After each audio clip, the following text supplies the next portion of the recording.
Good evening. Welcome to the Board of Estimate and Taxation Budget Committee's Fiscal Year 2022-2023 Budget Presentations and Public Hearing. We are the 4 members of the Budget Committee in the Town Hall Meeting Room. I am Leslie Tarkington, the Chair, Leslie Moriarty on my left, and Nisha Aurora to her left. On my right, Laura Erickson. Thank you for your interest in our town and the fiscal year 2023 budget, and for attending this evening's meeting by Zoom and Greenwich Community Television. We are operating under the Governor's COVID-19 executive orders. Thank you to Jenny Larkin and Don Conway with IT and GCTV. The meeting video will be posted on GCTV's YouTube channel. Tonight's meeting will be continuous. The meeting will begin with the town budget fiscal year 23 budget presentation, followed by the Board of Education schools presentation. This will be followed by the public hearing. All comments received by completing the form linked to the agenda will be posted on the Budget Committee webpage. We are operating with Zoom. The hands raised feature will only be used for the public hearing. Any hands raised to that point will be lowered. I will announce prior to the public session that the raised hands availability will reset. At that point, the lineup for the raised hands feature will begin. Each speaker will be asked to introduce themselves and their organization or location of their residence. The speaker will have a maximum of 3 minutes. We ask you to accommodate the number of fellow speakers. If a topic has been raised, please do not repeat it. Only bring up new topics or issues. Please do not use your time to ask if we can hear you. If we can't hear you, Jenny will request that you turn on your audio. The department meeting process begins next Tuesday, February 1. Meeting dates together with Zoom links will be provided in the BET calendar section of the town website, as well as the budget schedules section with suggested department meeting dates. The fiscal year 23 budget meeting days and time schedules are subject to change due to changes in department availability. All times are approximate and subject to change due to length of department reviews. The Budget Committee welcomes Fred Camillo, first Selectman, together with Ben Branyon, the Town Administrator, to present the town's fiscal year 23 operating and capital budget. Thank you, Madam Chair and members of the BET Budget Committee and guests. Happy belated New Year to everybody, and good to see you all. Hopefully next year we'll be all back in person, hopefully in a few weeks. But tonight we want to present the first Selectman's budget 2022 to 2023, and we will have it broken up into the American Rescue Plan, the BET guidelines, the capital budget, the operating budget, headcount, and then of course a summary. And thanks to Dan Carlson for working with me tonight and controlling this presentation. And thanks to Ben Branyon for all the hard work he put into this, along with all the people in the finance department and all our department heads and everybody associated with. They did a great job as always. Okay, the American Rescue Plan, ARP. ARP presents a great funding opportunity for the town and the school system officials to revitalize the community after the hardships we all endured throughout the COVID-19 pandemic. Greenwich is expected to receive almost $41 million in funds, over $31 million for the town and $9.5 million for the Board of Ed. I put together a committee with voting members, myself, Ben Branyon, our town administrator and COO, Andy Deuce and Leslie Moriarty of the BET, and Jeff Framer and Leslie Tarkington. The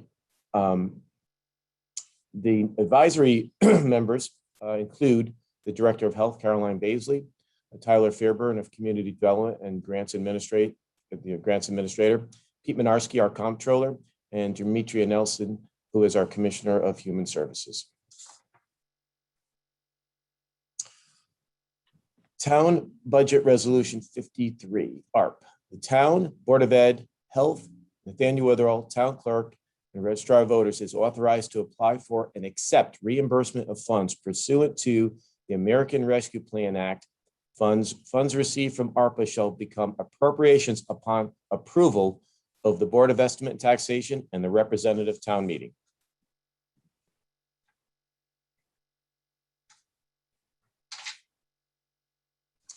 Okay, we have 4 statutory eligible uses: to respond to the public health emergency or its negative economic impacts, including assistance to households, small businesses, and nonprofits, or aid to impacted industries such as tourism, travel, and hospitality. 2, to respond to workers performing essential work during the COVID-19 public health emergency by providing premium pay to eligible workers. 3, for the provision of government services to the extent of the reduction in revenue due to the COVID-19 public health emergency relative to revenues collected in the most recent full fiscal year prior to the emergency.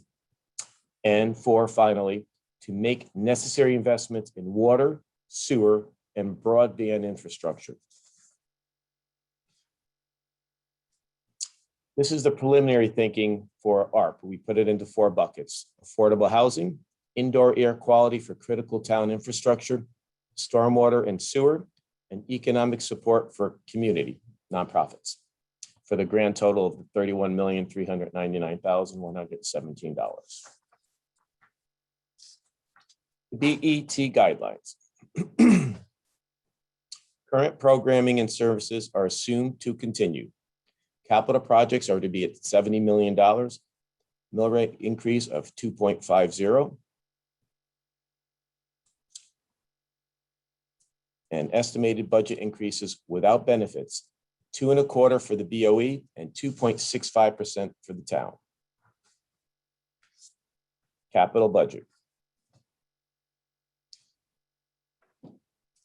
There's an overview. It's governed by Article 2, Section 21B of the Town Charter. The first selectman shall develop goals and objectives and establish priorities for spending for the ensuing fiscal year.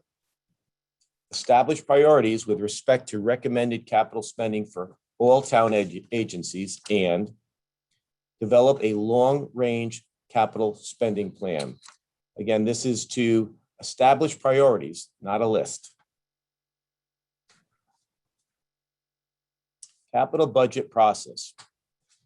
Departments submitted 15-year capital plan, a 15-year capital plan.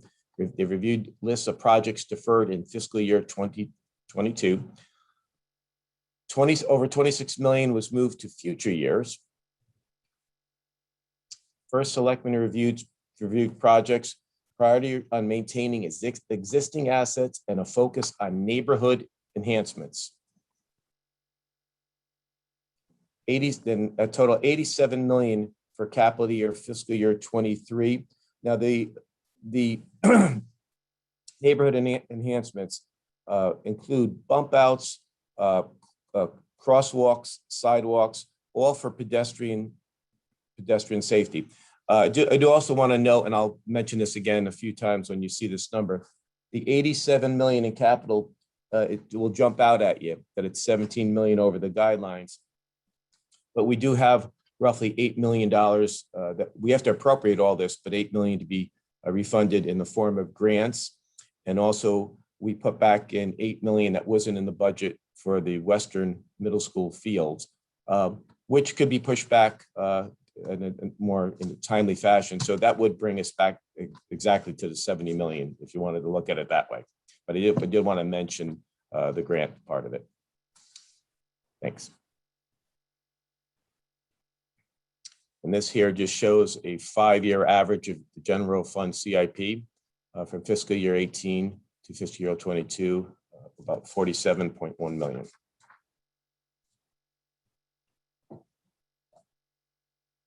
This is the major capital projects, fiscal year 23 to fiscal year 27.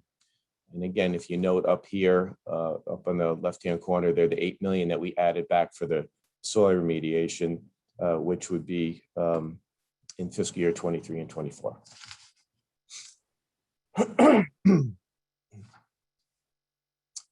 Capital budget.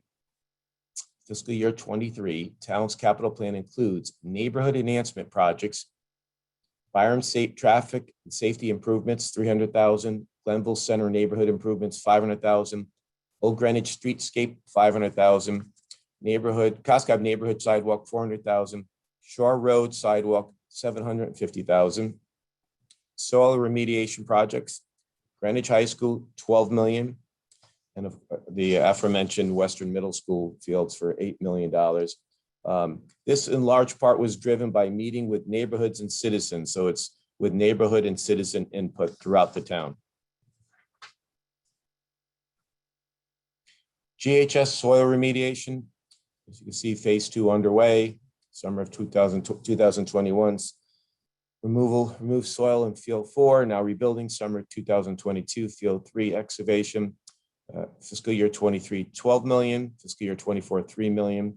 Out of year budget subject to change as regulators' requests are addressed. For example, increased soil removal. Eastern Greenwich Civic Center, fiscal year 22, we approved $18.6 million, received a $5 million donation from the Stephen Alexandra Cohen Foundation. Competitive bids are due this week on January 28th.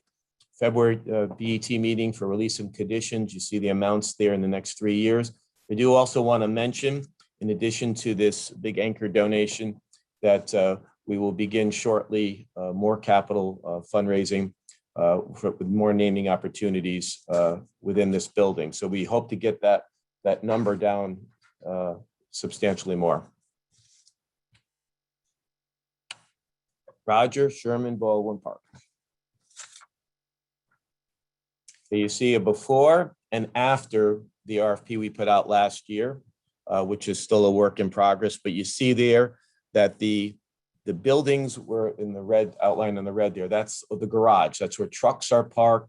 Oil is changed and was, again, arguably the most expensive land in town. They've been there. This has been there, this operation, since the 1950s.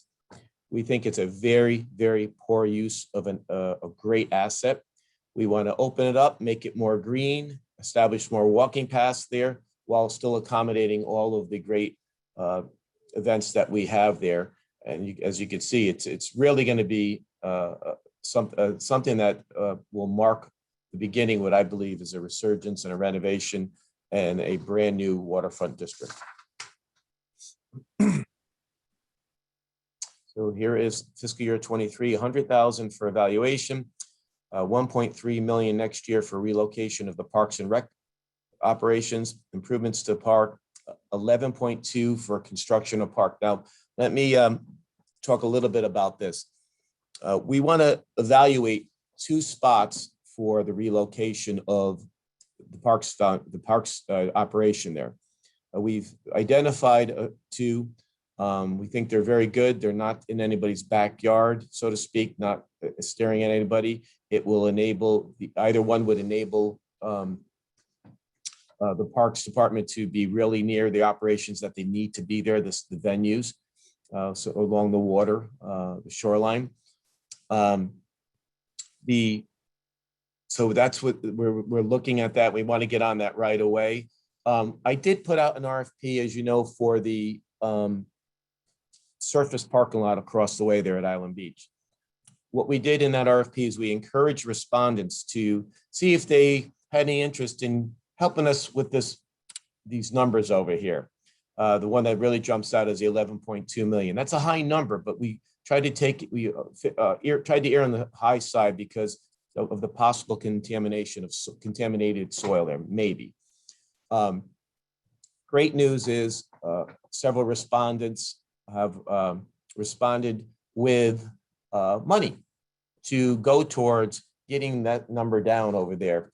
And I've also spoke to 2 private entities here in town who are very much interested in naming opportunities for some part of the park there. So that number could come down even more. So we're really excited about that. So the next 12 to 24 months, we expect to hopefully see some really good movement on this and to have that number substantially reduced while returning views of the waterfront that have not been seen in 70 years.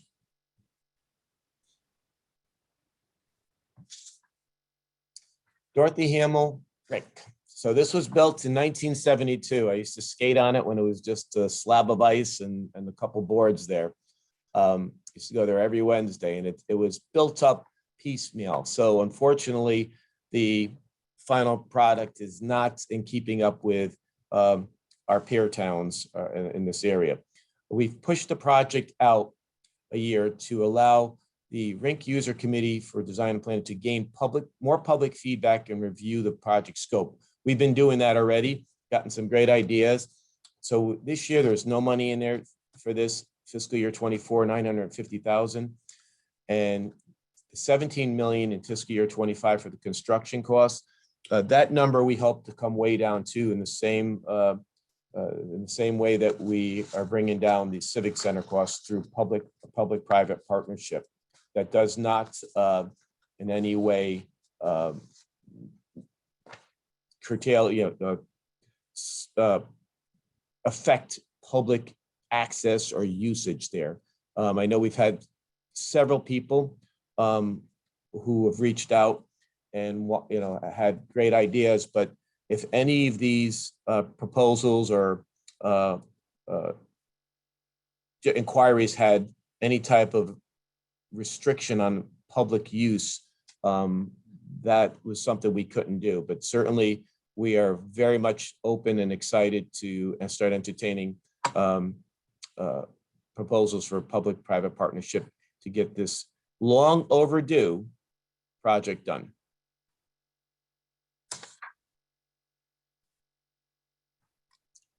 Future capital review and planning. The current CIP development process is broken. It places unreasonable expectations on the public, departments, and elected officials. And when I say elected officials, I mean OFS, the BOE, and the BET. Scale. Fiscal year 2022, the CIP shows 95.8 million in capital projects for fiscal year 23. Fiscal year 23 BET guidelines stated 70 million. For good planning, multi-year budget expectations are needed. 15-year budget is overstated. Clarity on scope of projects will reduce total 15-year budget as well as projected debt service. And this really highlights how costly things can get. So debt service payments, 42.2 million in fiscal year 23.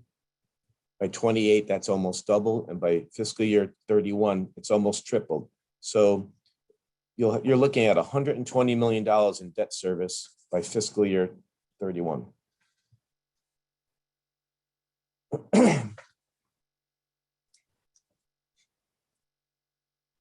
Potential cost avoidance. So here's a couple of examples. This is Central Middle School. We showed these slides last year, and we're back doing it again. If you look at the top line there, projected to have spent over $70 million for a brand new CMS. But if you look at the total down the bottom, that's over 105 million. So it's 35 million on top of the $70 million renovation costs. Some of these projects here, we're spending things, if you look at line by line, just a year or two before we're going to be knocking it down, we're spending exorbitant amounts of money. So that's just, if you look at that, there's some examples there on the bottom. You certainly, if you're building a house, you wouldn't do it this way, right? So we want to kind of apply those same principles here on these projects. Here is the JC example. You see the total 31 million. And then you see the bottom there, very, very different number. It's almost $7.5 million is there, and different from that $31 million total there. And if you look, if you maybe look at line 151, right? There's $111,000 of lighting, paving, and painting. That's just a few years before this is supposed to be done. So again, if you're going to redo your house, would you spend all that money doing that just a few years before you're actually supposed to renovate it? Now we have Old Greenwich. You see a $25.5 million price tag there. And if you look at the bottom there, it's very, very different. Can these projects be avoided if there's a renovation? So look at fiscal year 24, $739,000, project scheduled, the same as fiscal year construction. Over $6 million are scheduled for 2 years after the $24 million construction. And here is the Riverside example, total of almost $34 million. Fiscal year 23-27 avoidance, $8.5 million. Can these projects be avoided if building is renovated? Fiscal year 24, over $2 million. Roof work 3 years before the $31 million, almost $32 million construction. Fiscal year 26, almost $2 million. Exterior concrete work needed prior to the $31 million construction. Again, if you're building a home, would you replace your roof 3 years before?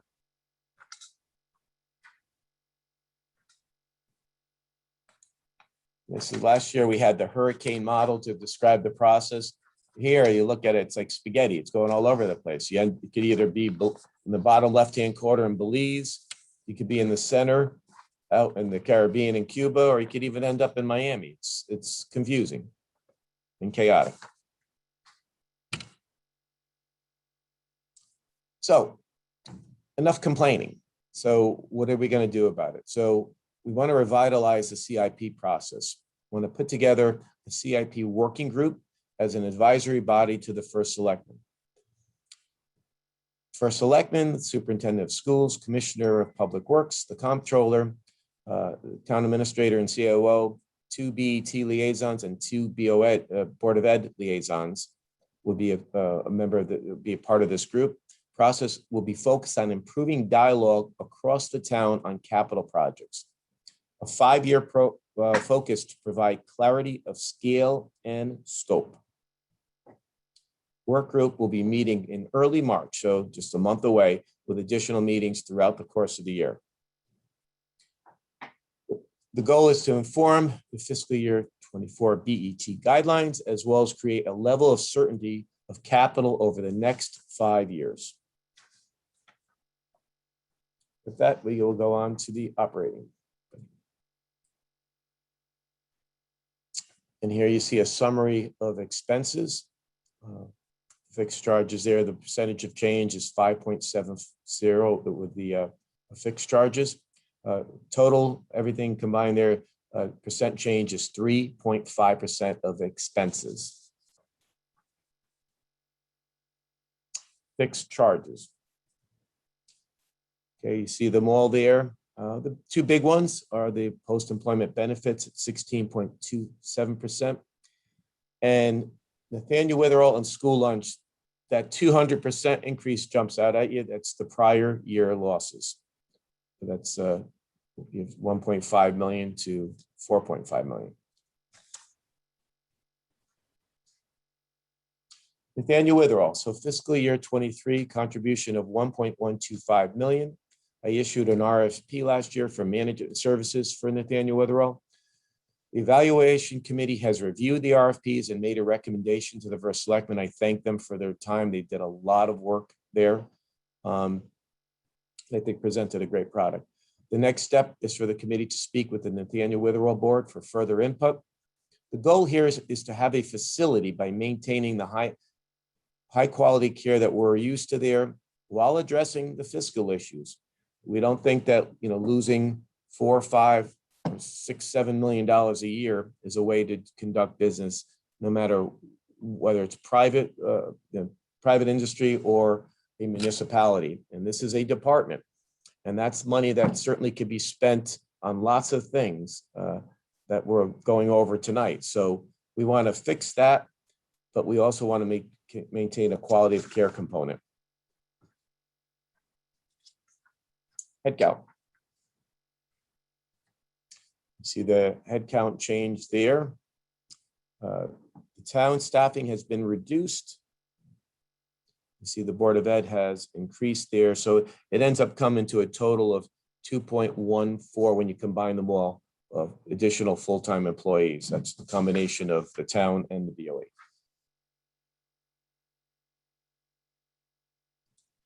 These are headcount change highlights. Various changes in full-time employment across multiple departments account for the difference in headcount changes. See there we're down to collective bargaining specialists. That's town labor relations is being conducted by a consultant. See the senior center cook there reduction, but we've added 4 career firefighters in accordance with the recommendations from the fire response time study conducted by the Matrix Consulting Group. It's a good segue to the fire department. So the Matrix report, here's a brief background on that. It was published on November 17th, 2020, developed by the Matrix Consulting Group with the help of the BET Steering Committee, interviews with more than 60 firefighters and members of the RTM under the leadership of Town Administrator Ben Branyan and Comptroller Pete Minarski. Matrix report summary, analysis of call processing, response times, resource deployment throughout the Greenwich Fire Department, and it provides 22 recommendations and identifies opportunities for improvement. This study was accepted by the BET on January 28th, 2021. It gave direction to accept recommendations of the study and create an action plan. Here is a Matrix report recommendations. We put them into 4 buckets: resources, policies, training, and service delivery. The Greenwich Fire Department can speak more to this in detail when they go before you in February. Matrix report, the Round Hill Station. I want to bring your attention to page 120 of the Matrix report. Recommendation number 16, replace the Round Hill Station to house career personnel at a cost of approximately $5 million. Recommendation number 17, add a career staffed engine company to the Round Hill Station once the renovation is complete to improve the overall response time and personnel concentration in the northern areas of town. I want to put this up there because some have questioned whether this actually existed within the report, and this is to prove that it actually is in the report.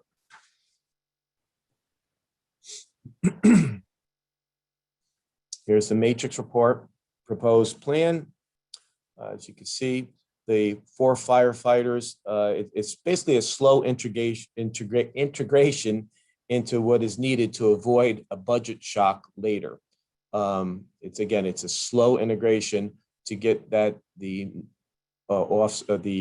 firefighters in place once Round Hill Station is built, if it is. And here is a summary.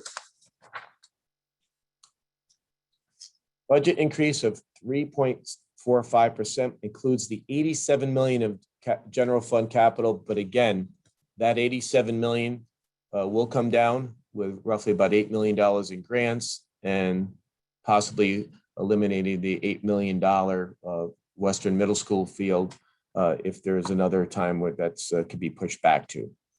Mill rate increase of 11.5 to 11.868, which is 2.4%, just under the guidelines.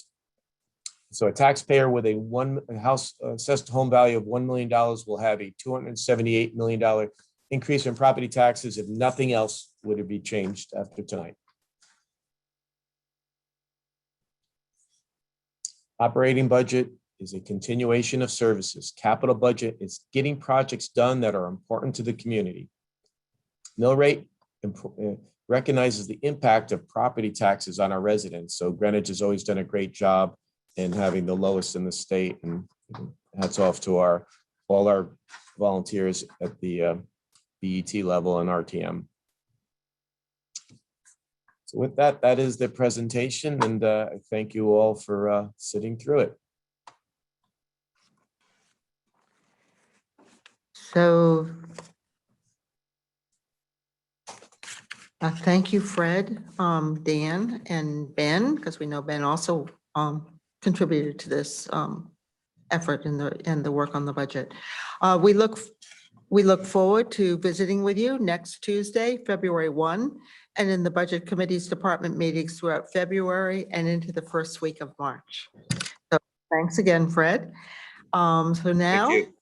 we will move on, and we welcome Kathleen Stowe, Chairman of the Board of Education, and Dr. Tony Jones, the Superintendent of Schools. And they'll present the fiscal year 23 Board of Education Schools Operating and Capital Budget. So welcome to Kathleen and Tony. Thank you. Thanks for having us. There's Dr. Jones. I think, Dr. Jones, we have Jonathan helping us drive this presentation tonight. We do. Great. Sorry we can't be there with you guys, but it's nice to see all of you virtually.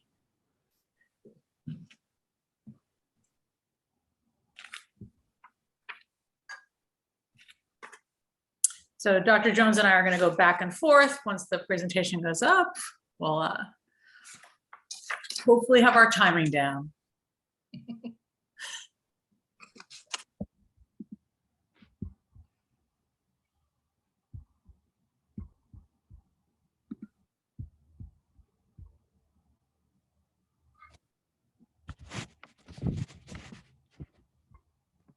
Wonderful. Thanks, Jonathan. Good evening. We're here tonight to present the Greenwich Board of Education proposed 2022-23 operating and capital budget. I'm Tony Jones, School Superintendent, and I'm presenting with Kathleen Stowe this evening. Just as a reminder, the budget process for us is very long. It really is a year-long process. Next slide, Jonathan, if it's working. There we go. It is a year-long process for us. We start in June and July. We build our budget very early. We are one of the earliest localities for the Board of Education budget to actually go through the process. We do a lot of different steps as we prepare for the budget. Sorry, a little bit slower. Okay. We examine all of our previous and current budgets. We look at all of the need for staffing adjustments. We also look at our enrollment projection data, which is very important as we build the budget. We review all of our estimated fixed cost. We gather local, state, and federal funding information. And we also look at what are those academic needs as we build the budget. This year, the Board of Education has put forward a budget that's just over $176 million, and it's an increase of 2.82%, or just over $4.8 million, slightly above guidance, and we'll talk about that a little bit later on, and what that fixed cost was that caused that increase at the last minute. Do you want me to start here? Dr. Jones? Yes.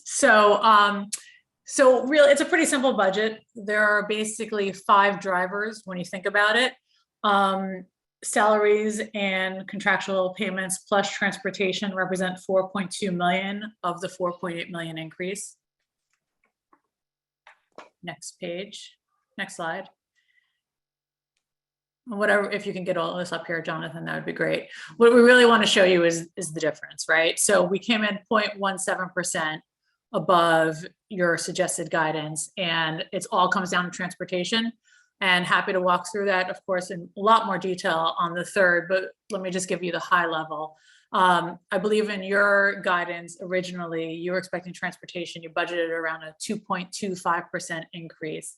As you all know, we had to go out for an RFP, and there were 2 bidders, and after much negotiation, the increase is coming in at actually 10.5%. higher, 10.5% increase, which is a million increase year over year. And so we had to basically, the difference is 839,000 that we learned through the budget process that we had to somehow contain. Worked hard, we're gonna work with the bus companies and basically try to optimize our bus routes. We obviously are always doing that, but we need to do that even further. And we're hopeful therefore that we can actually find savings of over 500,000, and that's why we're asking for only 290,000 above what we had originally hoped, to meet your guidance on. So basically 0.17% above. Next, we'll go into just the reflection and refinement aspect. As a school district, every budget we build must be focused on what we know is best for our students and for our staff. And from a student perspective, we look at our academics, of course. That's one of the most important things that we do. We also look at how we're supporting the personal needs and also the interpersonal. Sorry.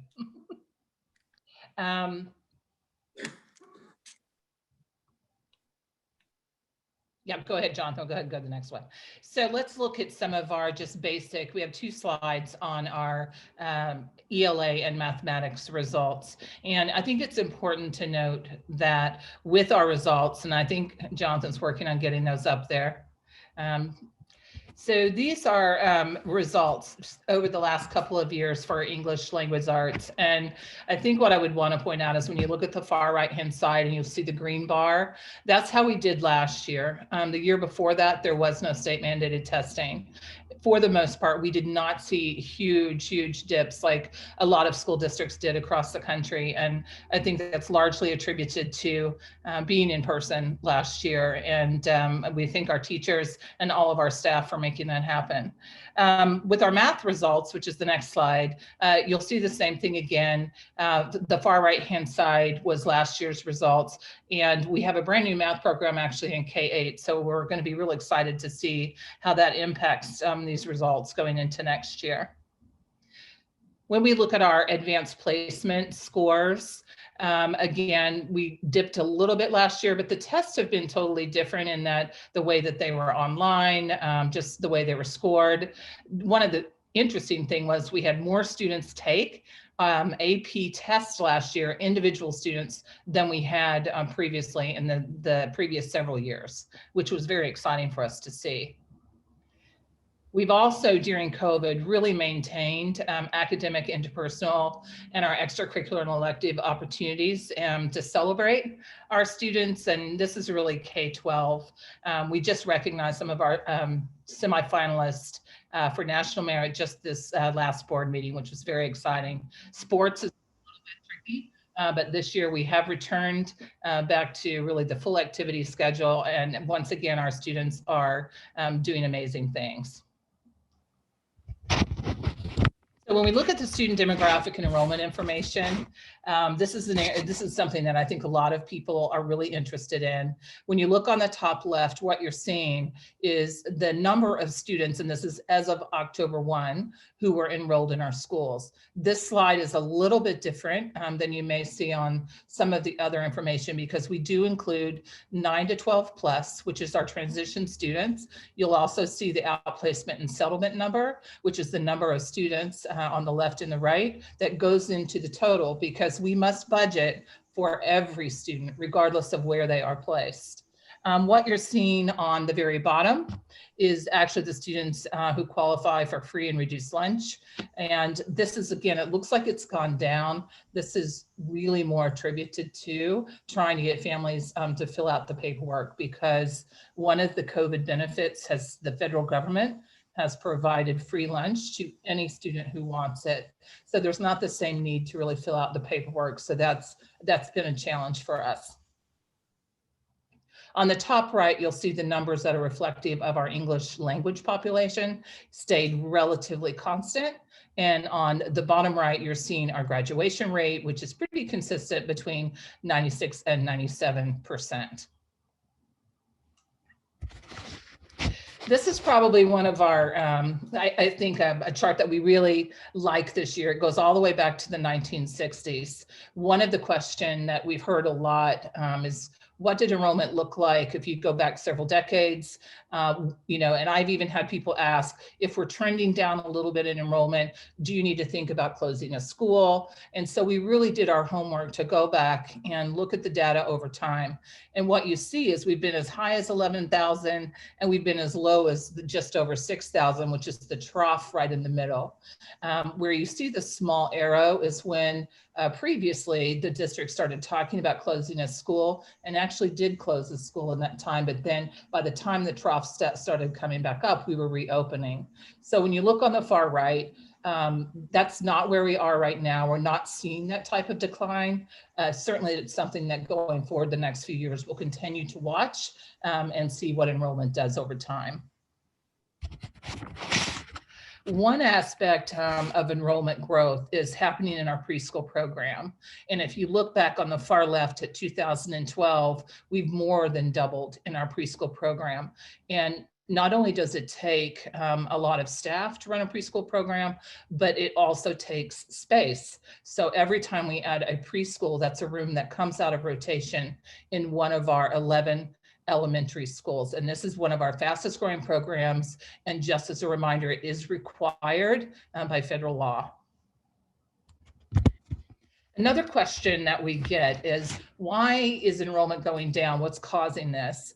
And if you look at the band in yellow from 2019 through this current school year, you'll notice that the second column over is the June graduating seniors.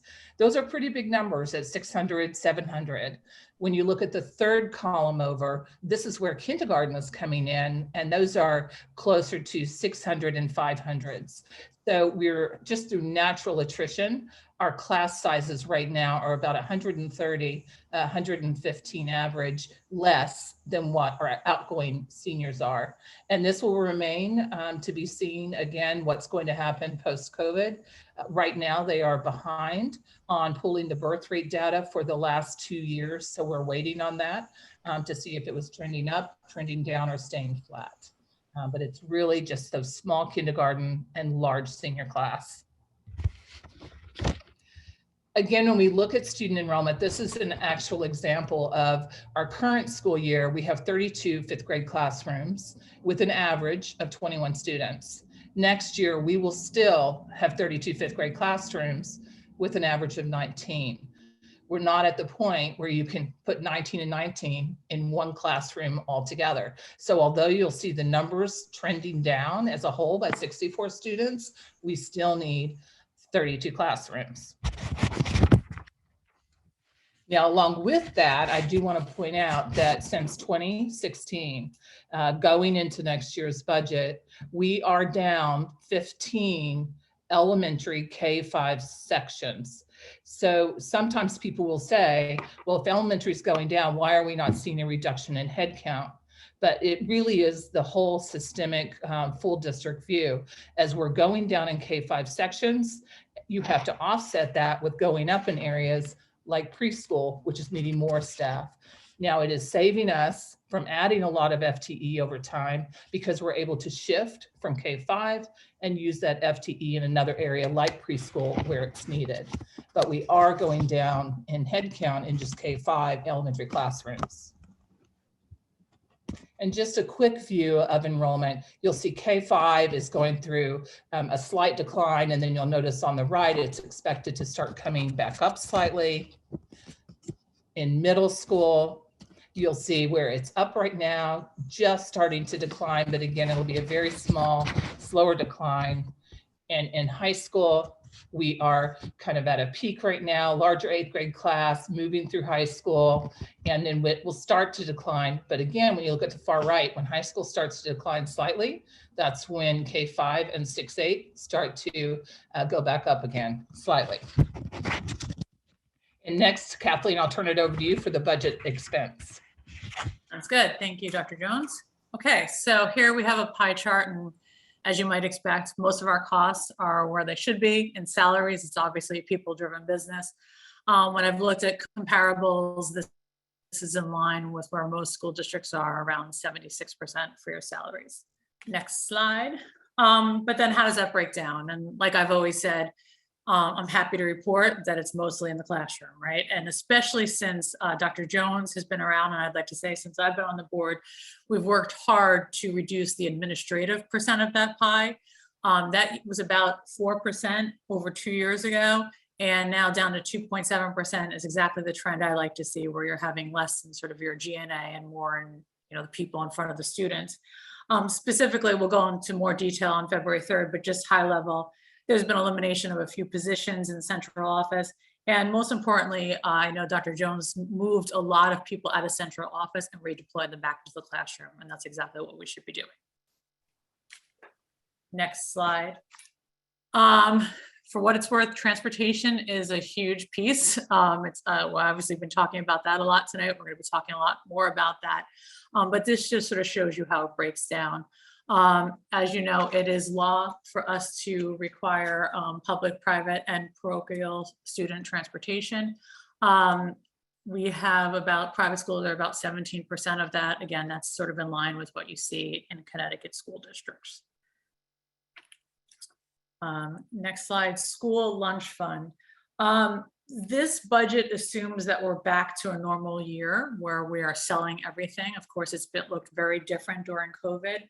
And if you look back in the budget book, it's actually going back to sort of where we were in 2018, but we would expect even more reimbursements because we've just gotten better at sort of getting that done. And this is assuming that we are break even this year. Next slide. Thank you. I'm not sure if you guys have seen this slide, but I know that this really hits me. This takes a 20-year look at our historical budget trends. And I mean, it speaks for itself, but things obviously changed a lot in the last decade. And the contractual obligations that we had outpaced the budget increases. So it really did start to get into some, hard areas. But I'm looking forward. And last year, we were able to restore a lot of the things that we hadn't in the past, professional development, focusing on our curriculum. And I'm really happy to report that even with just being slightly above the BET guidelines, like I said, which was all related to transportation, it is still well below the 20-year average. Special education. We've obviously focused on a lot. The BET has focused on this area a lot. The board has focused on this a lot. And in fact, before or after we meet with you all day next week, we are then specifically having a board meeting or board retreat really on where we are with some of the implementation we are seeing out of the PCG study. So this will be an ongoing conversation, but I think it's just important for you to see the trends. We had budgeted, obviously, we're going to be a little bit above budget, it seems. There's about a 500,000 for this year. So we're projecting 7.8 million when we had budgeted for 7.3. And we are now budgeting next year for 7.8 million. This is in line with what everyone is seeing nationally. And I would say that while the number of outplaced students seems to be stabilizing, it seems that there are more significant needs. So the cost per student seems to be increasing. Next slide. Utilities, I think frankly, this is, probably this is 3.8 million, also a big piece of our budget, represents more than 2% of our budget. I believe the BET had assumed about a 2% increase when you were putting this together. We had assumed a 2.35%, but I think everyone has been hearing we're not really sure what's going to happen to electric rates this year. So this is something that we'll just have to keep a close eye on. But the good news is that we want to, of course, both reduce our energy footprint and also find savings for our taxpayers. And so Eversource has been working to really fund a lot of the cost savings that we will eventually be seeing. And specifically, we've been focused on LED lighting upgrades, timers, things along those lines. And we're hopeful that once we get through all these installments, we will see an annual savings of $678,000. I'll just speak to the consolidation of services with the town of Greenwich. We have great partners with the town. Park and Rec takes care of all of our fields. The school district runs the print shop for the town of Greenwich and for the school district. We share legal services. We have software that we share, risk management. We have all types of opportunities where, when it makes sense, we do share our services, and where it doesn't make sense, because we are very different entities, we don't. But we have great partners on the town of Greenwich, and we thank them for that. And I would be remiss if I didn't mention just the community partners that we have in Greenwich. Thousands and thousands of dollars are utilized to help our families across GPS, not only in food and what they provide on the weekend, but early intervention, for instance, through Greenwich United Way, birth to 3 programs, kids in crisis, just extremely strong partnerships. And we're grateful for the many, many community partners that we have. And proposed capital budget, Kathleen, I'll turn that over to you. Sure. The superintendent had come to us with a capital budget originally of 37.9. And we worked with the board, the budget committee, and then the board actually reduced that to 30.2. Most of that was actually in reducing or moving out GHS phase 2. Also, we reduced a little bit of the planning money you'll see in JC and OG. But how it breaks down is that major projects, which we'll get into detail, obviously, is 3.25 million. And then a lot of the money is going towards maintenance, as it should be, of nearly 25 million. As you know, the BET commissioned a study, which we've been using as a guide back in 2017, 2018. It looked at many things, but the Board of Ed at the time, back in, I should say, June 2018, adopted a prioritization. And what I'm sure you all know, the focus through that prioritization was ADA, safety and security, and air quality HVAC systems. And it's been serving as a guide for us, but with a few other changes. I'll turn this back to Dr. Jones. I believe you were going to do this one. Sure. This is really just showing from the perspective of the master plan. One area I think where people are often confused is there's the master plan and then there's also the appendix. When you look on the left-hand side, you see a rendering. This doesn't mean that's what the school is expected to look like if we did a large-scale renovation or something was built anew or an addition. It's just a rendering. On the right-hand side, you're seeing what shows up in the appendix. And this is similar to, probably very similar to what the first selectman had on his slide. On the right-hand side, you'll see all the detail that goes into the building. So what you don't do both of these. You don't do the full master plan on the left and also everything on the infrastructure on the right. If we do a major renovation of a building and you do everything, but for instance, you don't do the roof, because maybe the roof can wait a few years, that roof would still show up on the right-hand side.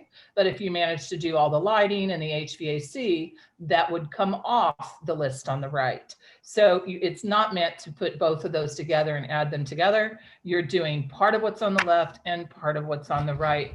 And again, that's the master plan and the appendix. And those are available under the facilities section on our website for people who would like to look closer at that master plan. It's also important just to think about what the master plan was designed to do. It is a planning tool. It's a communication tool for the community to better understand what our facilities needs are, what the long-term budget needs are, but it's also really important to understand what it is not intended to be. It is not a full engineering study of all of our buildings, and it's not meant to be a static document. If we had something in the master plan that should have been, or that didn't get approved or wasn't put forward for whatever reason in the last year or two, when we go into the next budget cycle, we have to make those adjustments because we still need those projects completed. It's not a precise estimate of cost. And I would say this is probably one of the most challenging pieces right now coming out of COVID is looking at where construction costs were estimated, because it's just on a basic square foot cost and where it may be 2 years or 3 years out. There are no actual design work. There's no design work that's in the master plan. Again, it's a very simple rendering of what could be, and it is not a predictor of unknown variables. They did not, open walls, look behind the walls at wiring. They did not move insulation in the ceiling and look at what was behind insulation. This is a basic assessment of the master plan and what are those major infrastructure projects that need to be completed or space challenges. And we did put forward a 5-year prioritization this year and presented that, of course, to the Board of Education, which they have moved forward. If you look at what was in the original master plan in that second column, the number was much larger. The current proposed is smaller, and that's because the master plan really looked at major projects that were almost build like new. As we've gone into this master planning, I think we've all realized that it would be phenomenally expensive to go and just build everything like basically new. It's about doing what really needs to be done and what are our needs. So when you look on the current proposed, those are based off the feasibility study work, especially that we've done for Julian Curtis and Old Greenwich, to better understand what we need to do within those buildings. And also the central middle school number is significantly different, and that's just over $600 a square foot at 110,000 square feet. And that's where those numbers come from. And if you take Central Middle School, for instance, and you take that 67.5 million, and if you push that out another 10 years with escalation that happens every year, you'll see it's back up to being a very large number. And I think as the first selectman again referenced, we're also having to invest because some things you just can't wait on, and you can't wait a decade. This is really looking at what are those major components that Kathleen just referenced: HVAC, ADA, capacity, security. These are 3 of our elementary buildings. And I think it's important to note that space does matter as well. So all of these buildings were built before 1965, which is when Title I legislation began. And that's why we have reading specialists, we have Title I schools, but it takes space when you add those positions and when they started to be added back in the early 70s. And special education law was 1974 really changed public schools and the way that we service our special education needs. And that means we need space for occupational therapists, physical therapists. We need space for speech teachers and special education teachers. We have changed a lot since 1974. And our buildings that were built in the 30s and 40s simply are not equipped for all of those small spaces. Even in 2015, the reauthorization of the English language learners, if you go back to 1940, we didn't really have EL programs in our schools. And areas like music have really been enhanced. We no longer just have one general music room. We also have strings program that we're incredibly proud of, but it takes space to do that. So when we go through feasibility, we must think about the spaces, not just for K-5, but for pre-K, for all of our small spaces as well. And Kathleen, I'll let you talk to the major.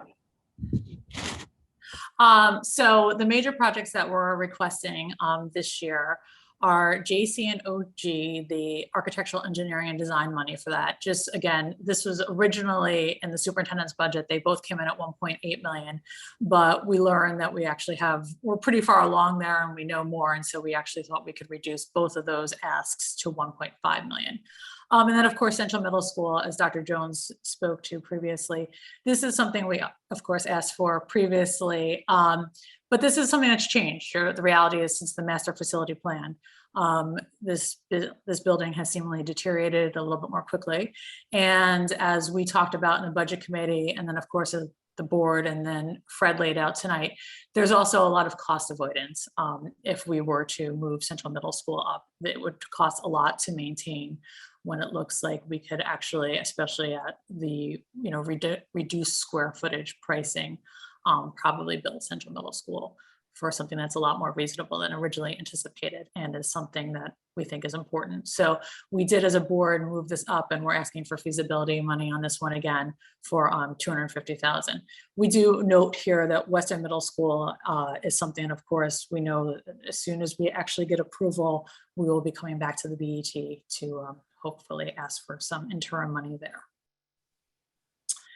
Next.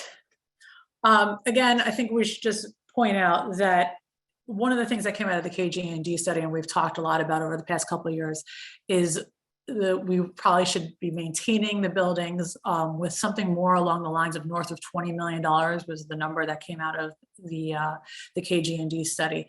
Historically, in the past few years, it had been more like 10. Last year, it was 12.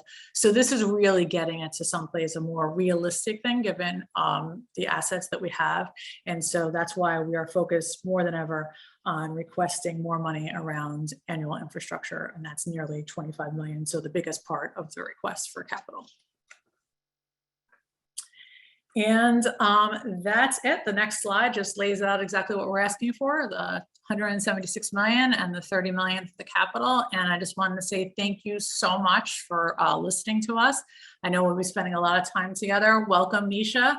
And I look forward to working with you guys. Thank you.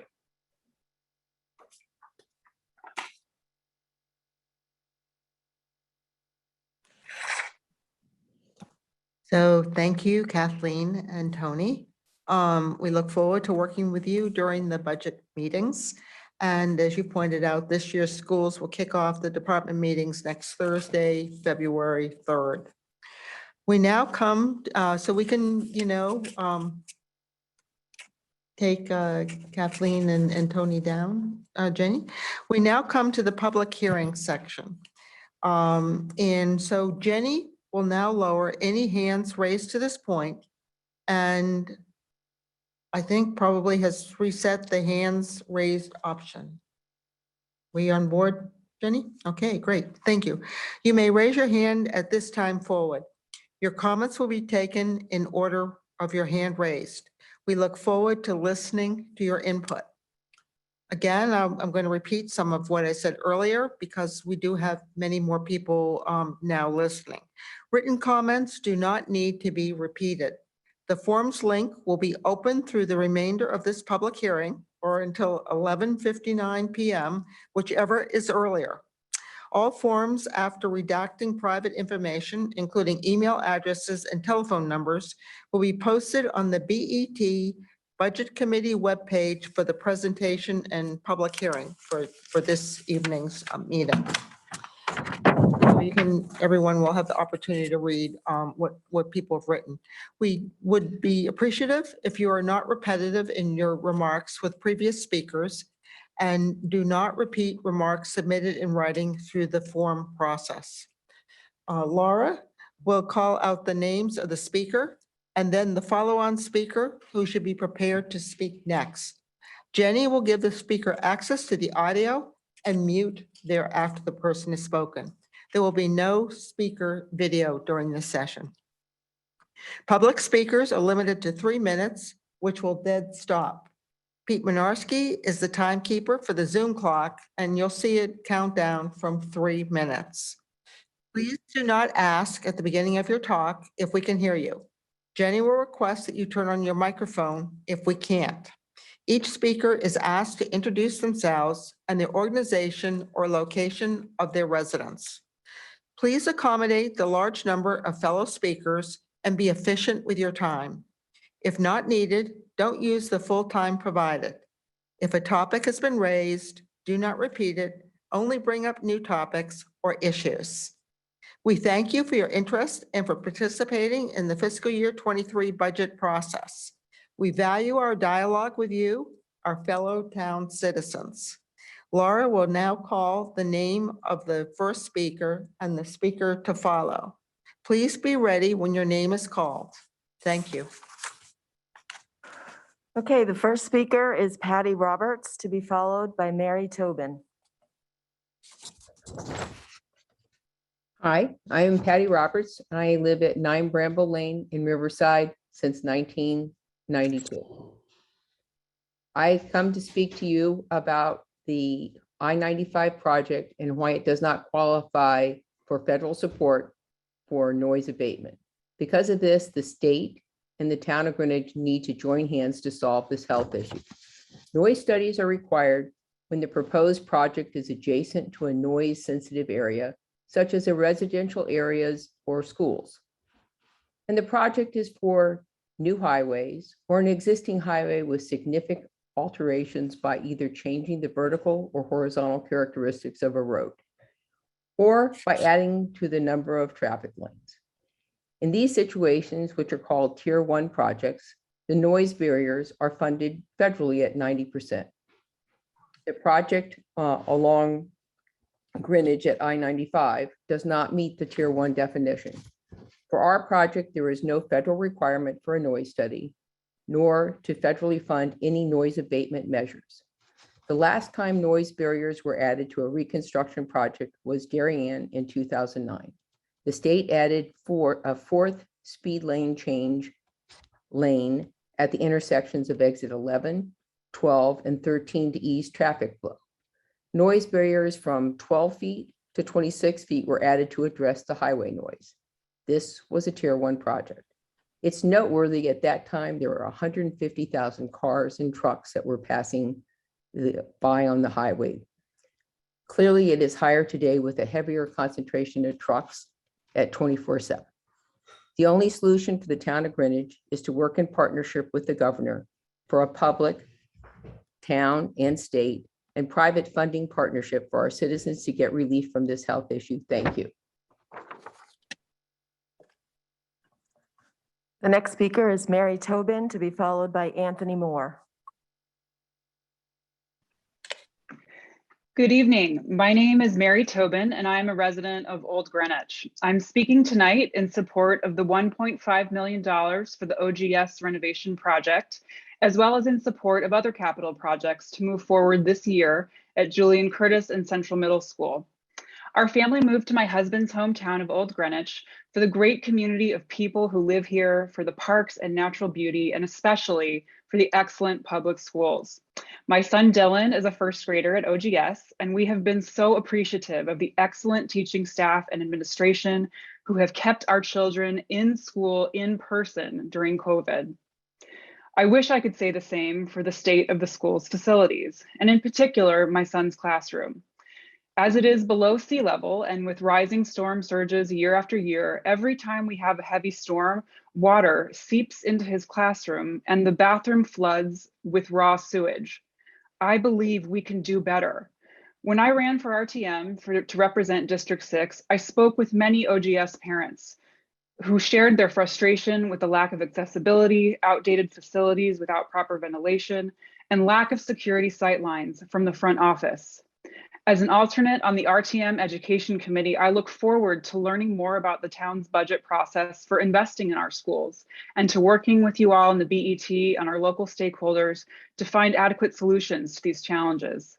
I believe that fully funding the proposed capital project budgets will be an important next step in ensuring that our children are learning in safe, healthy, and quality environments. Thank you for your service to the town and for your consideration on this matter. The next speaker is Anthony Moore, to be followed by Jennifer Bensavengo. Hi there, I'm Anthony Moore. I'm on the RTM in District 7, Vice Chair of the Transportation Committee, but tonight I'm representing Pedal Greenwich. We're a group of people just like you who probably have a bicycle in your garage. As more people work from home and look for sustainable, healthy alternatives to driving, that bicycle is becoming an important mode of local transportation. The problem is once you pump up the tires, it's hard to get anywhere beyond a few blocks. Shopping, train stations, schools, and parks are cut off from all of the closest houses. We don't have safe bike lanes or bike routes, and the town has no plan to change that in the foreseeable future. So we've rekindled a movement to make Greenwich safe, friendly, and connected. And tonight we want you to be aware that along with the First Selectman's Bicycle Task Force, we're proposing several timely, critical improvements in 2022. Notably, they're not for consideration in this annual budget, but are at a cost that can probably be assumed within existing town operating budgets or may appropriately qualify for state and federal grants. First, there's a once-in-a-lifetime opportunity to help more teenagers bike to school and relieve some of the commuter congestion along Route 1.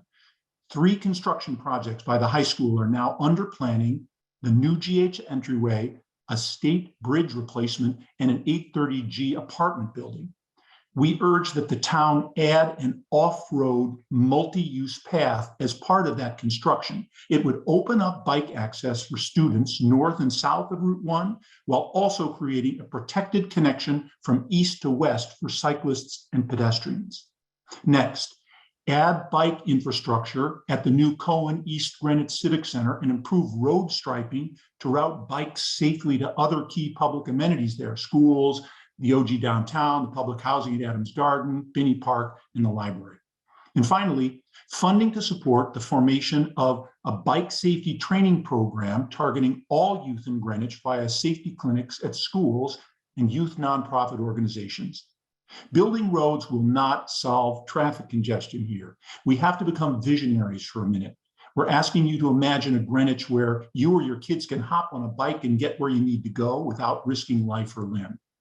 So these three critical recommendations for 2022, they're not costly. They're not really that disruptive. They're just a different way of thinking about solving the transportation problem. I always say this, no community has ever regretted building a bike or pedestrian pathway. So we're asking you on the BET to help us address this much delayed quality of life issue. We got to do that before our streets seize up and become parking lots instead. Thank you. The next speaker is Jennifer Bensavengo, followed by William Stowell. Good evening. My name is Jennifer Bensavengo, and I am a 24-year veteran educator in the Greenwich Public Schools and the proud principal of Old Greenwich School. Our school, built in 1902, is one of the oldest school buildings in town and in desperate need of renovation. In January of 2019, I stood before you to request your support for the proposed capital budget and feasibility study. Funds for OGS were removed from that budget cycle, but a promise was made to remember OG in the following year. In January of 2020, I stood before you again and requested your continued support, which was funded for a feasibility study in school year 2021. However, the world closed 2 months later, and for the last 2 years, our school's needs for proper HVAC, ADA accessibility, flooding mitigation, and a safe, secure entrance have only compounded. With the advent of the global COVID-19 pandemic, our turn-of-the-century building has dealt with inadequate ventilation and air quality every single day. Yes, even those days last week when the real feel was below 0 degrees, our teachers and students work in classrooms with windows open as their only ventilation option. They wear coats and hats with their requisite masks and continue on as they have for the last 2 years to provide an exceptional education for our children. Our gym has an antiquated ventilation system, no central cooling or quality exhaust, and windows only operable by a hook on a 20-foot pole, able to open just a fraction. At a time when moving air is vital for student and staff safety due to COVID, our teachers and students are teaching and learning in much the same classroom conditions as Old Greenwich School teachers did during the Spanish flu pandemic of 1918. ADA accessibility continues to be a concern for our school and community. As has been the case in its 120-year history, there continues to be only one accessible entrance to the school by the dumpsters in the back, with no ability to contact the main office or for students to enter and go up the 40 steps to the 3rd floor of their classrooms. Because a portion of our school sits below sea level, we have ground floor classrooms that flood sewage into rooms from toilets whenever there is a high flood issue. This should not be the way that we educate children in the Greenwich Public Schools. It should be unacceptable for students and teachers in Greenwich, Connecticut, a town with both the ways and the means to remedy these issues and ensure every child and teacher can attend a safe, healthy, and accessible school every day. I urge you please not to just support the proposed capital plan, but advocate for the necessity of this. Our children and teachers are counting on you. The next speaker is William Stowell, followed by Bob Taney. Thank you very much. My name is William Stoll. I live in Cos Cob, Connecticut. I'm a special educator also. I would also like to say I thank Principal Bensavengo for her wonderful comments that she just made. I would like to also thank the Board of Education for its initial communications in 2020 before the pandemic started regarding a formal complaint I made with the U.S. Office of Civil Rights calling for a least restrictive environment at Old Greenwich School as it pertains to putting in an elevator or somehow making all the floors accessible to all the students and staff that go and use the school. As it stands, there are only stairs to go up into the school and between each floor.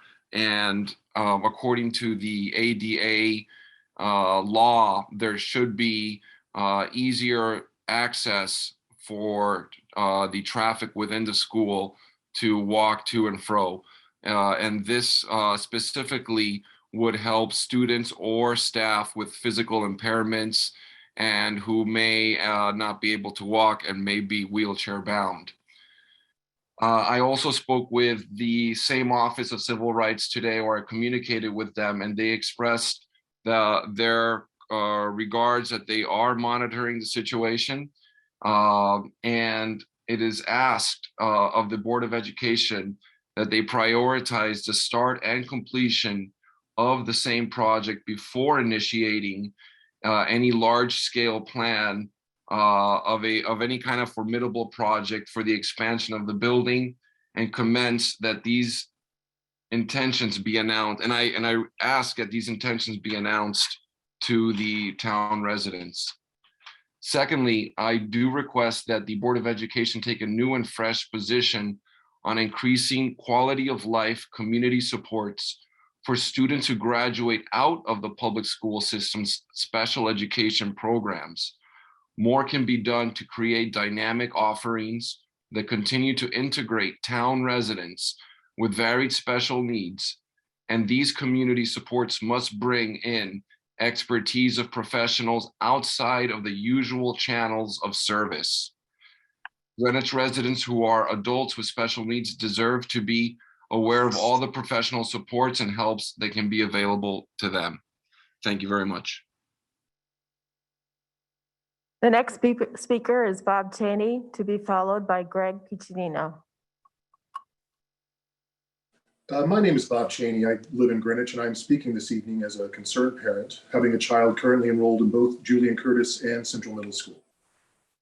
Before I speak about the two schools my children attend, I want to also note that Old Greenwich has a lot of the same issues I will be speaking about, and they need their $1.5 million budget to be approved, and approved for the full amount as well.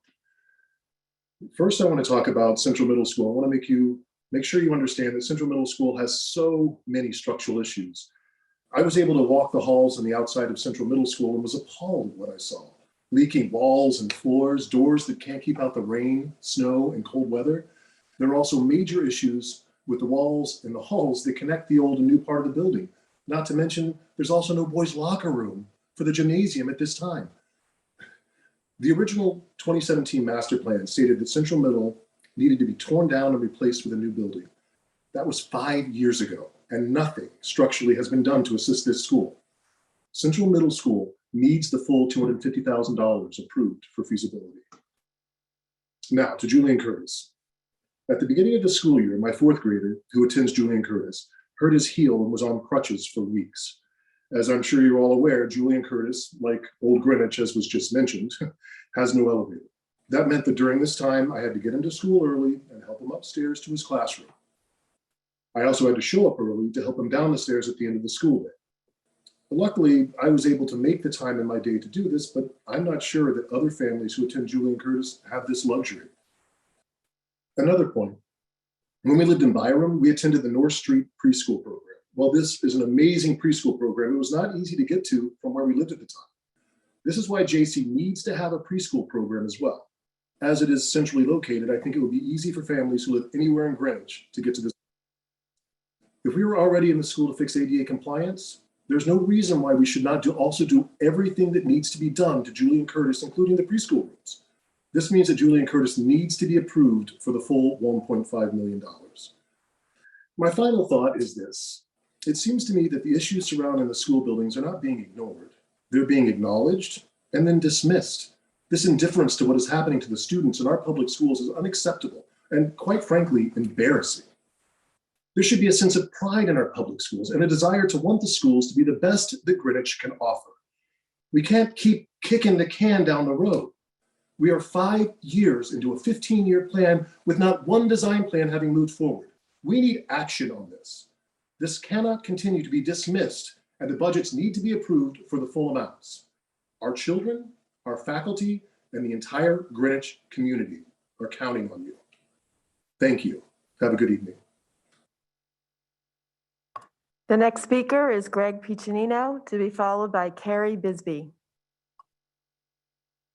Hi, I'm Greg Piccinino from Riverside, and I agree with the comments that you've heard from Patty Roberts regarding noise remediation for the upcoming I-95 project.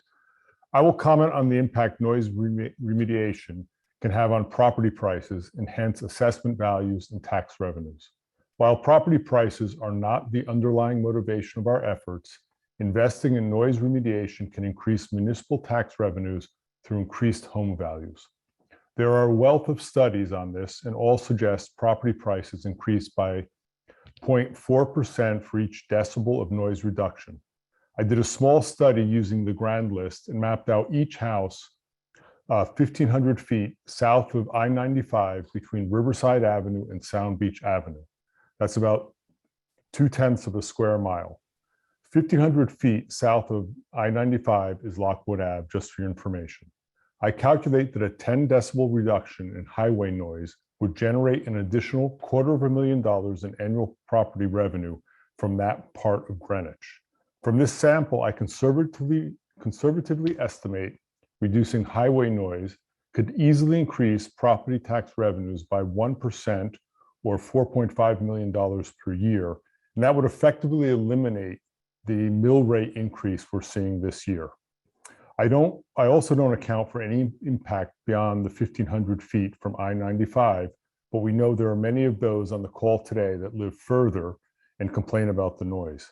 Investing in noise remediation can pay for itself in a few short years and then help the town reduce the overall mill rate. I recommend that the town undertake a more in-depth analysis of the impact a better I-95 would have. Let's improve the health and well-being of our residents and also lower our taxes. Thank you. The next speaker is Carrie Bisbee, to be followed by Sean Meyer. Good evening. I'm Carrie Bisbee, co-president of the Riverside PTA, speaking on behalf of the Riverside School parent community. If I weren't in my PTA role, I'd still be here speaking simply as a concerned GPS parent and taxpayer. While major renovation work at Riverside is not part of next year's budget, the Riverside School community wants to express its support for the renovation projects at both Julian Curtis and Old Greenwich. To that end, we urge the BET to approve the 2022-23 budget line items of $1.5 million each to fund the design work at both schools. Like Riverside, JC and OG families cherish their community school. However, our 3 schools, which should serve as a place of comfort and safety for more than 1,000 children, occupy structures that are sorely outdated, fail to meet decades-old ADA accessibility standards, and lack the spaces needed for next generation learning. We are fortunate to live in a town as well-managed as Greenwich, and we all reap the benefits of its fiscal discipline, especially when tax bills arrive. However, delaying the JC and OG projects in the name of fiscal discipline yields the opposite result. Delays simply compound the risks and vulnerabilities, as well as costs that come with operating these buildings in their current state. Furthermore, it defers subsequent school renovation projects, resulting in an ever-expanding portfolio of aging structures that are costly to maintain. We understand the decision to earmark funds for projects like these is no simple task.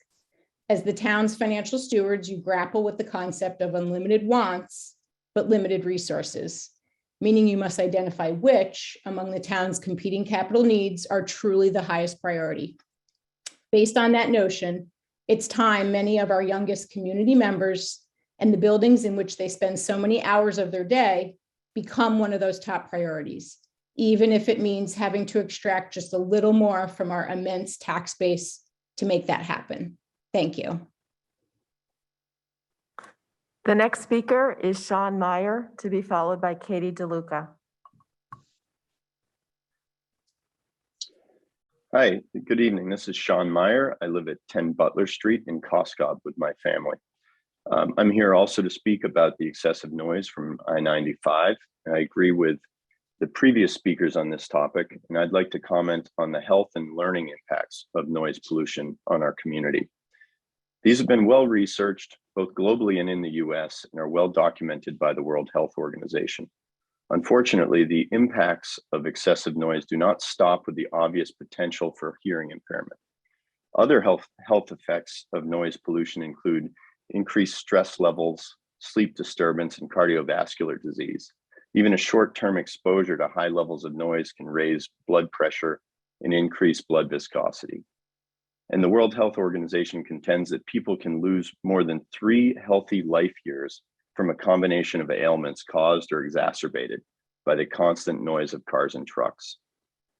The impact of on children is particularly troubling, as it can cause issues with communication and speech development, cognitive performance, and concentration. Noise has even been shown to affect children's behavior, their ability to form relationships, and their confidence.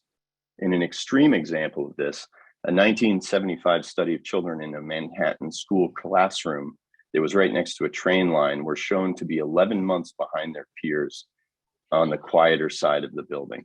And a follow-up study after the measures had been taken to remediate that noise showed that the learning gap had disappeared. Living about a half a mile from the highway near Laughlin Park, the highway noise is constant and seemingly coming from all directions. You can tell the weather and the humidity by the sound level.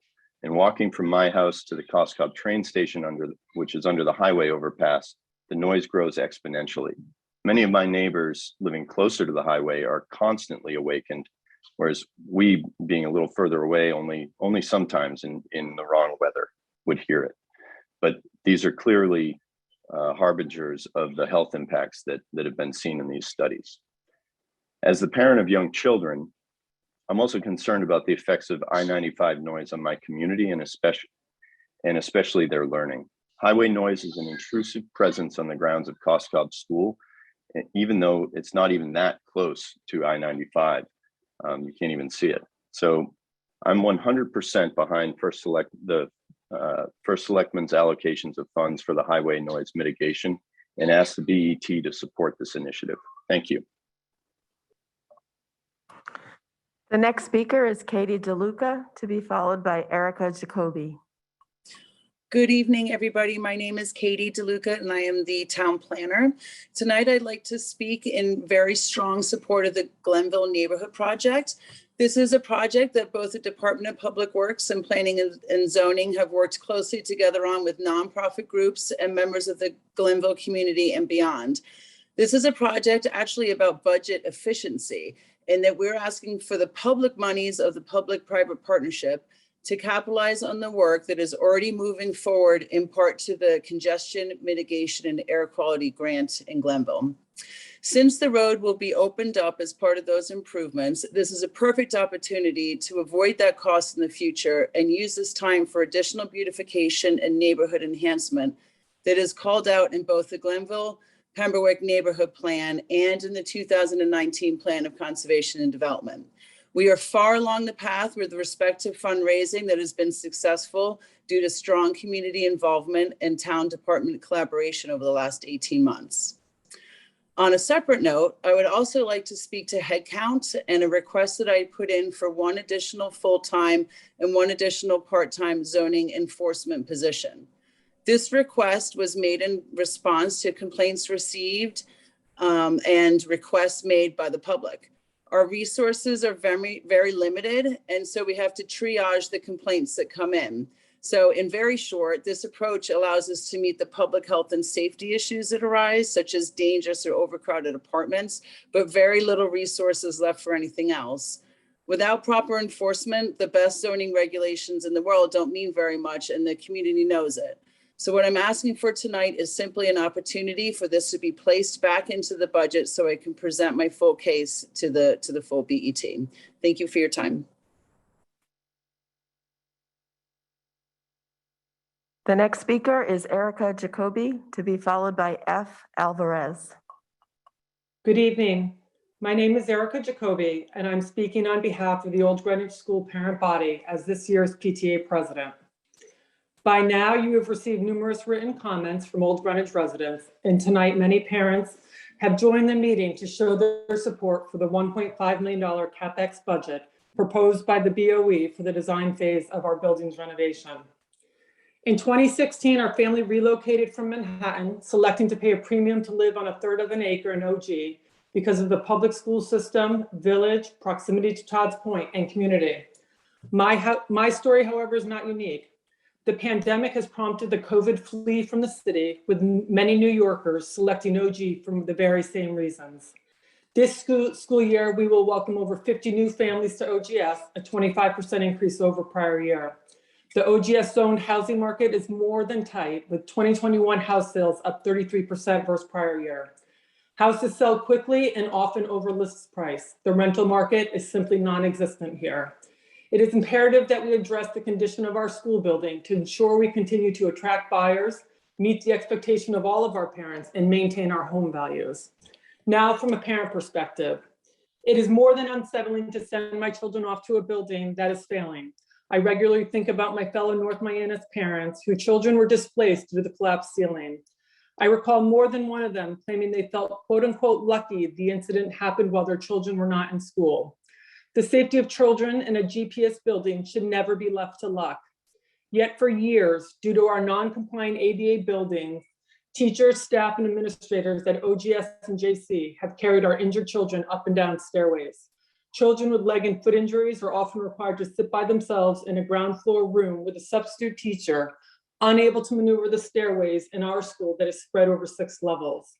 For the past 4 years, the OGS wing located below sea level floods with raw sewage from the toilets during storms. As storms have become increasingly severe, the frequency of flooding has as well. Our main entryway fails to meet the recommendation of Connecticut standards and studies completed by the U.S. Department of Homeland Security.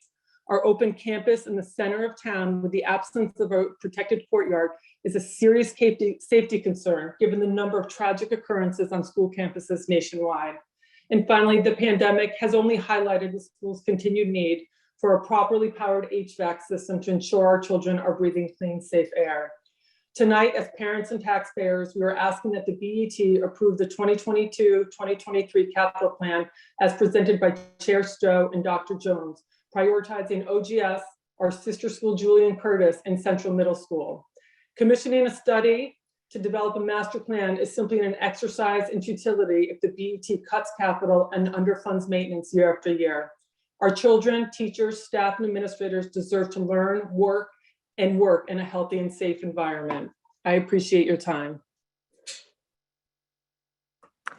The next speaker is F. Alvarez, to be followed by Joseph Cantorski. Good evening. My name is Francia Alvarez. I'm a 24-year resident of Greenwich. I live on Nimitz Place, and I'm I'm a RTM member in District 12 and on the Land Use Committee as a delegate. Planning and zoning is the heart and soul of Greenwich. Our town regulations protect our community character and give us a sense of place. But without zoning enforcement, we cannot meet the many goals of the 2019 Plan of Conservation and Development. Zoning enforcement is an arm of the Planning and Zoning Commission and enforces the town of Greenwich building zone regulations. They review building permits and historic building records. The department has 1 part-time zoning inspector, 3 part-time administrative staff assistants, 1 zoning enforcement officer, and 2 zoning inspectors, who have the added responsibility now as nuisance abatement officers. Every application for a zoning permit and some licensed trade permits must be first reviewed for zoning compliance before the Division of Building Inspection will accept an application, and both must sign off on all certificates of occupancy. The Zoning Enforcement Office also investigates violations of the building zone regulations, which may include locations of structure, illegal dwelling units, illegal uses of property, sign violations, site plan violations, and coastal flood hazard violations. The ZEO is then asked to work with the person responsible for a zoning violation to achieve compliance. Not until after the ZEO has sent 3 notices of a violation is a matter finally referred to the state attorney's office. Greenwich is one of the largest towns in Connecticut, 67 square miles, with every extreme of building type and land use. Backcountry estates, car dealerships, polo fields, multiple schools, both public and private, apartment buildings, office buildings, wetlands, coastal areas, and the list goes on. It can take our ZEOs 20 minutes to get from the northwestern side of town to the southeastern side. We have roads like Portchuck and Catrock that slow a driver down to a crawl, yet they are expected to get from one side of town to the other and see as many possible site locations as they can. And now we have a building boom going on with teardowns all over town and a proposed 830G projects galore, which include a 7-story building with 192 apartments. I've gone out on the site plan surveys in RA4 zones, and they take a long time. How much time would be required to inspect a 7-story 830G residential building? So I ask one thing of those of you on the BET. Spend a day with a zoning enforcement officer and see what their day involves. Ask them questions about their responsibilities, and then decide if additional staff is needed. Our zoning enforcement officers need help. Please fulfill P&Z's request to add back in 1 part-time and 1 full-time zoning enforcement officer to the budget. For the audience, I just want to let people know there are about 30 other hands raised. Joseph Cantorski is the next speaker, to be followed by Tom Healy. My name is Joseph Kantorski, and I'm here tonight representing the Byram Neighborhood Association as its chairman. Byram's been my home just shy of 40 years. I want to speak about reducing the noise from I-95. We've joined the Riverside Association and Neighborhood Citizens Against I-95 Noise to help bring the town and the state together to help fund noise remediation measures as part of the upcoming I-95 rehabilitation project that'll run from exit 2 to exit 6. I urge you to support the First Selectman's allocation for funds for that noise remediation. And I'd like to paint a clearer picture of what the problem is with a few numbers. Why is I-95 so noisy? In a word, tires. More tires, more noise. The number of tires on I-95 has skyrocketed these last few years because of the skyrocketing increase in e-commerce sales. Nationwide, e-commerce grew 350% in 2020. Locally, from 2009 to 2020, they grew 590%. 2 years ago today, 154,758 vehicles traveled past Norwalk on I-95. As e-commerce sales increase, that number will only continue to increase. Last summer, Neighborhood Citizens Against I-95 Noise retained SH Acoustics to do a noise study in town. They found that we are exposed day and night to I-95 noise levels that greatly exceed city and state ordinances. In some cases, our noise levels are 5 or 6 times higher than legal limits. Our last number is 10. Our associations and the town are asking the Connecticut Department of Transportation to reduce I-95's noise levels by 10 decibels. In 1982, I-95's noise level was 75 decibels. The SH Acoustics study recorded current I-95 noise levels at 85 decibels. That 10 decibel increase is subjectively twice as loud. So reducing noise levels by 10 decibels will go a long way to improving our quality of life now and for a long time from now. We appreciate the First Selectman's support for our goals And we ask in turn that you support his allocation for funds for I-95's noise remediation. I thank you for your time.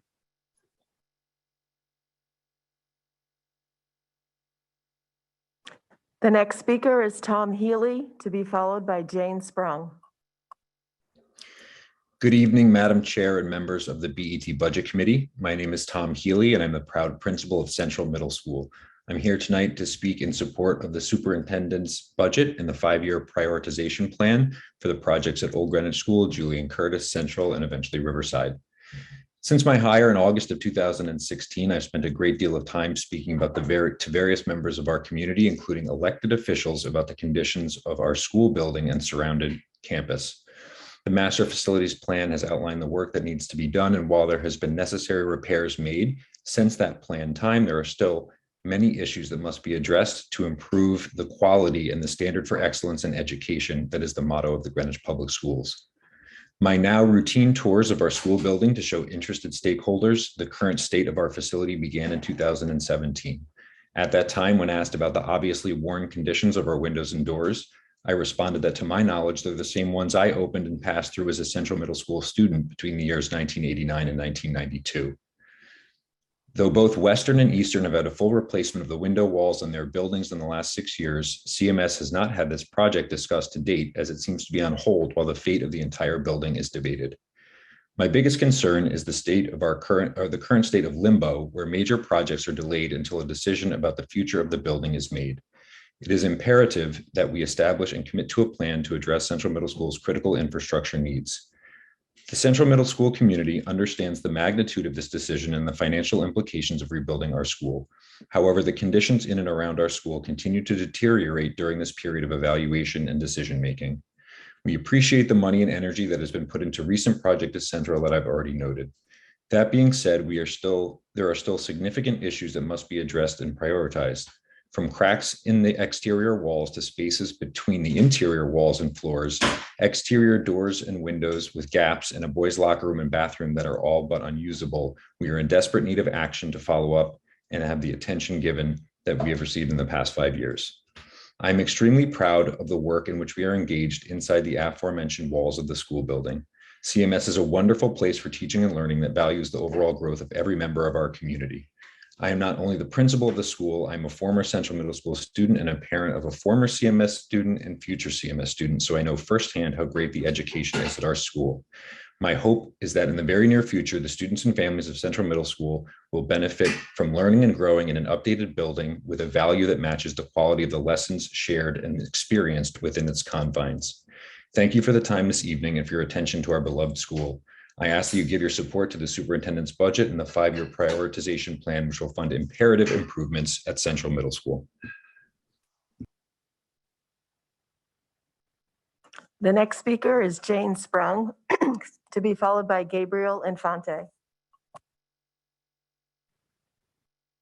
And I'm a 20-year resident of Greenwich and a member of the D10 RTM. These are my opinions. First, I'd like to thank the BET under Republican leadership for making fiscally prudent choices for schools and the town during the pandemic without sacrificing the quality of services and education for our residents. I support the BET's current modified pay-as-you-go debt policy. We don't want our town overburdened with debt like in Hartford. Economic conditions are still uncertain between the new variants of COVID, higher inflation, low income growth across Connecticut, and the unemployment rate is much higher than the national average. I ask that the BET continue to be fiscally responsible, as some residents, with the town reevaluating property values, have been hit with higher real estate taxes, and all residents are impacted by Hartford's unfunded liabilities, zoning, and educational mandates. There are many exciting capital projects planned, Hamel Rink and the much needed capital projects for the schools, but the magnitude of the capital requirement exceeds BET guidelines. I am a little concerned about the new intersections planned on Greenwich Avenue in terms of taking away 29 parking spots from businesses that are already impacted by COVID. While I like the beautification of the avenue, the inconvenience of driving in circles for 30 to 40 minutes to find a parking on the avenue has significantly impacted my desire to shop. Before proceeding with any projects, I would like to understand the impact on business, costs, and safety benefits. What are the results from the current bump out? I look forward to seeing detailed capital and operational plans and prioritization of all projects brought before the RTM to support quality town services in a fiscally responsible manner. I know that the town will allocate the American Rescue Fund plans wisely. Please continue to find efficiencies in the BOE budget, such as centralizing the HR and IT departments and relocating the BOE from Havemeyer. I hope that the BET and BOE can work together to ensure that money goes towards improved student achievement, as we've seen serious drops in both English language achievement and math in 2021. And I hope that the money does not go towards state mandated CRT classes and additional SEL counselors. I am confident the BET under Republican leadership will work together and make the best fiscally responsible investments for our schools, the town, and will lead to better education and prosperity for our residents and businesses. Thank you. The next speaker is Gabriel Infante, to be followed by Janice Merrill.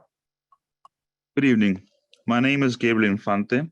I live in Old Greenwich, and currently 2 of my children go to Old Greenwich School. We as a family support the renovation project for Old Greenwich School and wanted to share our experience. Our son had an accident the first days of January in 2019.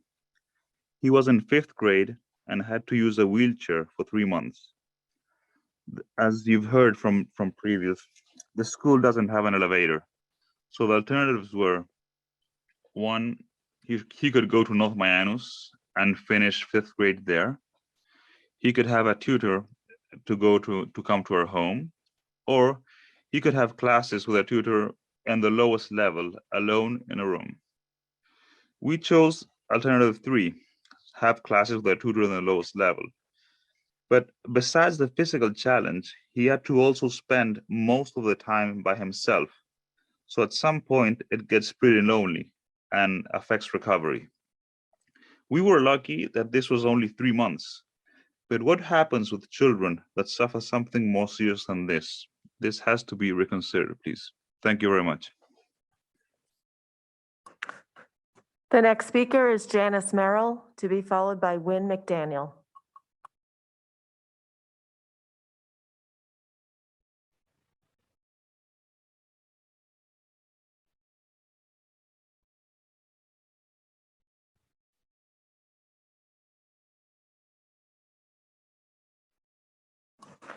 Janice, we can't hear you. We can't hear you. All right, why don't we come back to you? Here we go. Wait a second. How about now? You there? Okay, go ahead, Janice. Yeah? Okay, sorry.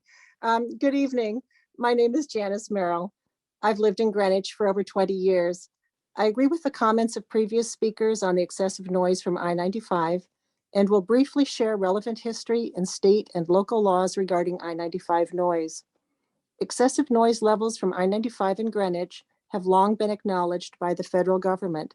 In 1985, several streets in Greenwich were put on a federal list to receive sound barriers due to noise levels that exceeded federal standards. The 1985 Noise Abatement Program was revisited in 1995, and again, several streets in Greenwich made the cut as too noisy. So 40 years later, why haven't the promised sound barriers been installed? Because the federal government defunded the program, and then Connecticut defunded the program. This, of course, does not mean that noise from I-95 is less noisy today than in 1985 or 1995. Connecticut's concern for the health of its residents is stated in the state's statute on noise. Chapter 442, Section 22 declares that excessive noise is a serious hazard to the health, welfare, and quality of life of the citizens of the state of Connecticut, and that the policy of the state is to promote an environment free from noise that jeopardizes the health and welfare of its citizens.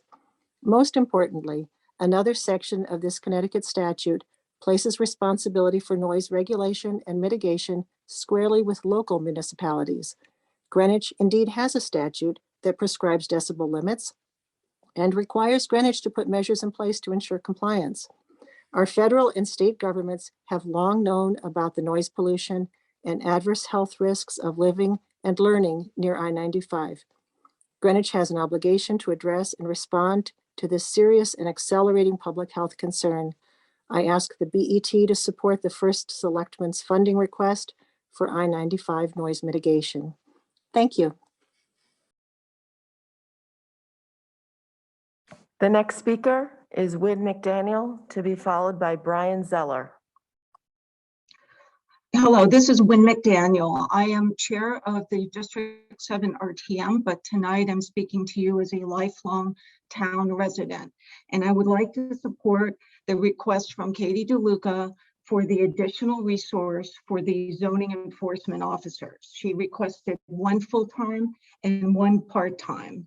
I think as all of you know, there's been considerable growth in Greenwich, lots of new developments, lots of people moving to Greenwich, and we recently got the short-term rental agreements approved by P&Z. So there's a lot of activity going on, and the current zoning enforcement officers cannot keep up with this growth. They're doing a good job, but we need to really add to this resource. So I urge the BET to find a way to support this request by rebalancing within the town budget and to see if there's a way that we can support this much needed request for our town. Thank you very much. The next speaker is Brian Zeller, to be followed by Candace Garthwaite. Thank you and good evening, BET Budget Committee. My name is Brian Zeller, and I am speaking on behalf of the Central Middle School PTA in support of both Dr. Jones's 5-year capital proposal budget, as well as the 2022-23 capital plan outlined by Chair Stowe and Dr. Jones. Central Middle School, as the name implies, is in the middle of town, and in addition to its primary function of housing almost 600 students and 100 staff members, it is also a building that is used by the entire town for its basketball gym, the soccer fields, the baseball diamonds, and the tennis courts, among many other activities. And most notably, it serves home to all the public RTM and the BOE meetings. The master facility plan from 2017 and 2018 recommended Central Middle School as the only school to be totally replaced.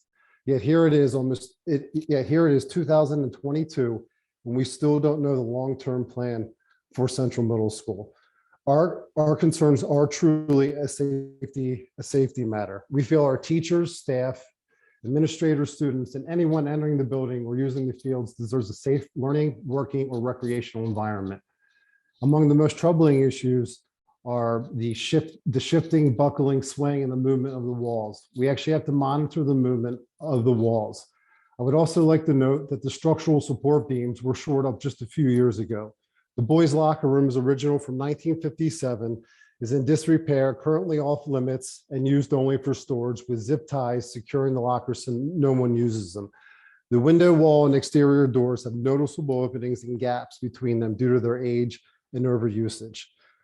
An increase in the severe weather patterns will continue to exacerbate the deteriorated conditions of the building, as was exhibited this year when the 6th grade class was displaced after water damage and flooding from Hurricane Ida.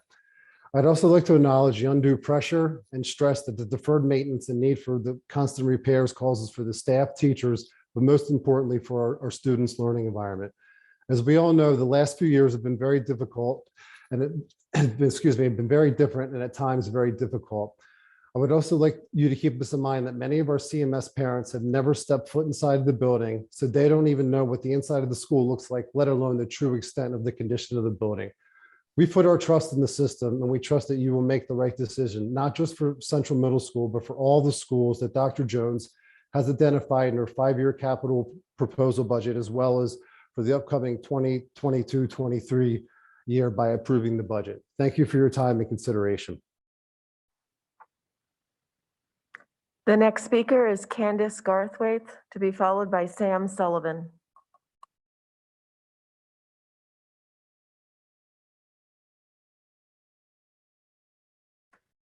Candace, can you unmute? We can't hear you. Yeah. Good evening. I'm Candace Garthwaite. I live at 36 Park Avenue in Old Greenwich with my husband. There are 2 topics I want to mention. One is on a lighter note.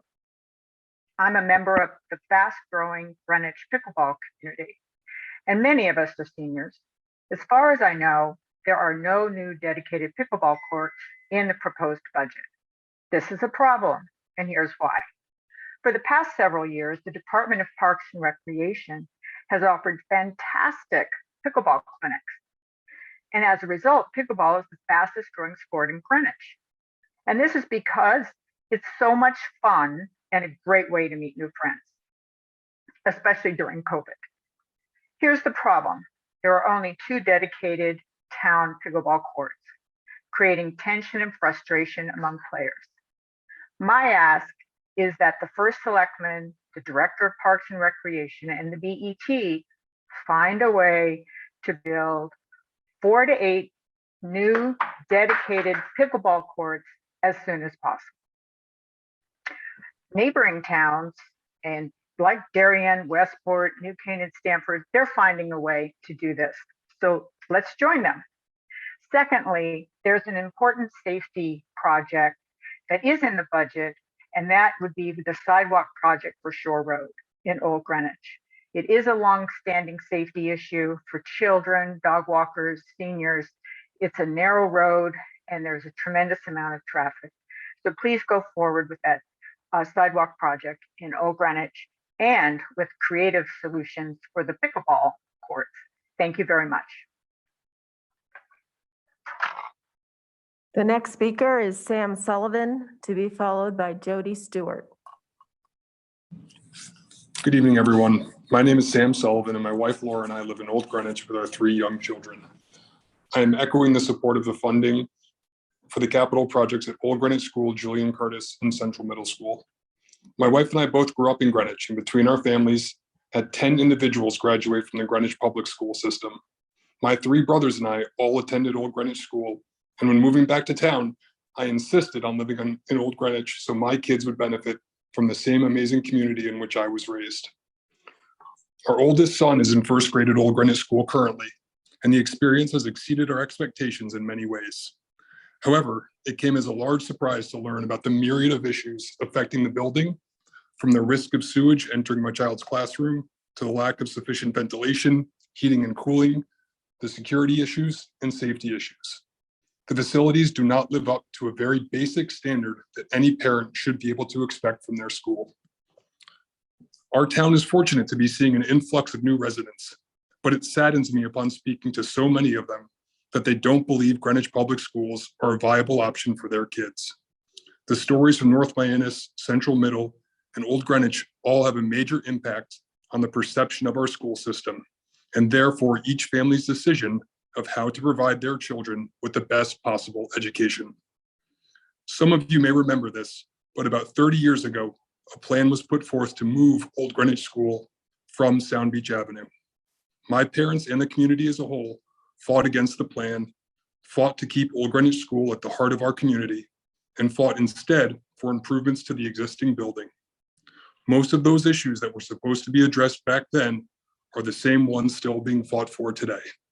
I urge you to approve the funds necessary to move forward and bring our schools up to the standard that our residents expect and deserve. The next speaker is Jody Stewart, to be followed by Frederick Putnam. Hi, my name is Jody Stewart, and I live in the beautiful town of Greenwich, Connecticut. A wellness specialist for over 30 years. And one of the most important things for everybody, including seniors, is to be active and moving and being outside. I speak for over close to 150 pickleballers who have signed an online petition for more outdoor courts. It is really important. It's been put aside, and it really can't be put aside anymore because it's busting at the seams and it's almost causing riots at the pickleball courts. So please, I beg you, pay attention to the people of Greenwich that really need to get outside and exercise and be well in this time of pandemic. Thank you, and otherwise. Bye.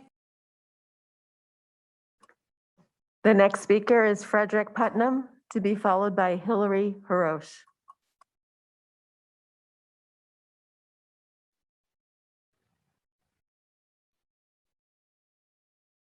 Frederick, can you unmute? Hello, my name You're is Frederick Putnam. I live at 477 Field Point Road, and I would like to encourage you to support and provide the ongoing funding for the plan for the replacement of the Hamel Rink developed by the Parks and Recreation Department's Rink User Committee. I've been long involved in the skating programs in Greenwich, with my son skating with the Greenwich Blues, the Greenwich Skating Club, and the Greenwich High School varsity hockey team. In roughly 2003, Rick Lowe and I coordinated an effort and undertook some fundraising to develop a plan to replace Hamel.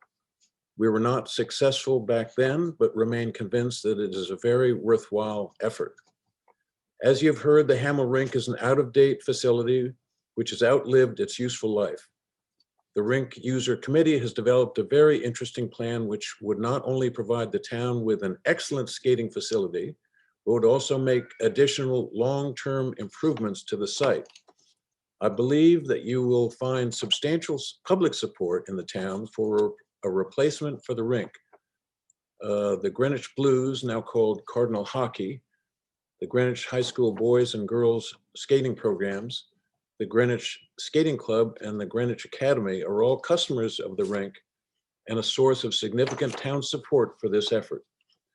Two of the aspects of the Rink Use Committee's plan deserve some additional comment. First, the access. The plan proposes to move the access to the rink from Sherman Avenue via Sumeritz Way to a new intersection onto Western Junior Highway. The original decision to access the rink from Sherman Avenue was an urban planning error which the town has a once-in-our-lifetime opportunity to correct. Sherman Avenue is a narrow hillside local street through a dense neighborhood. It was simply not designed for the traffic which the rink generates during the winter season. The second aspect is the rink location. The plan proposes to swap the location of the current baseball diamond of the rink. Part of the rationale for the rearrangement of the site use is to avoid leaving Greenwich High School without a rink for 2 to 3 seasons.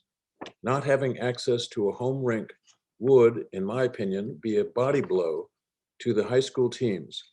While we were researching this issue in 2003, we concluded that a temporary rink on the high school grounds was not only impractical, uncost-effective, and nor a sensible solution. Thank you very much for this opportunity to address the plan. The next speaker is Hillary Hirosh, to be followed by Kathleen Yu.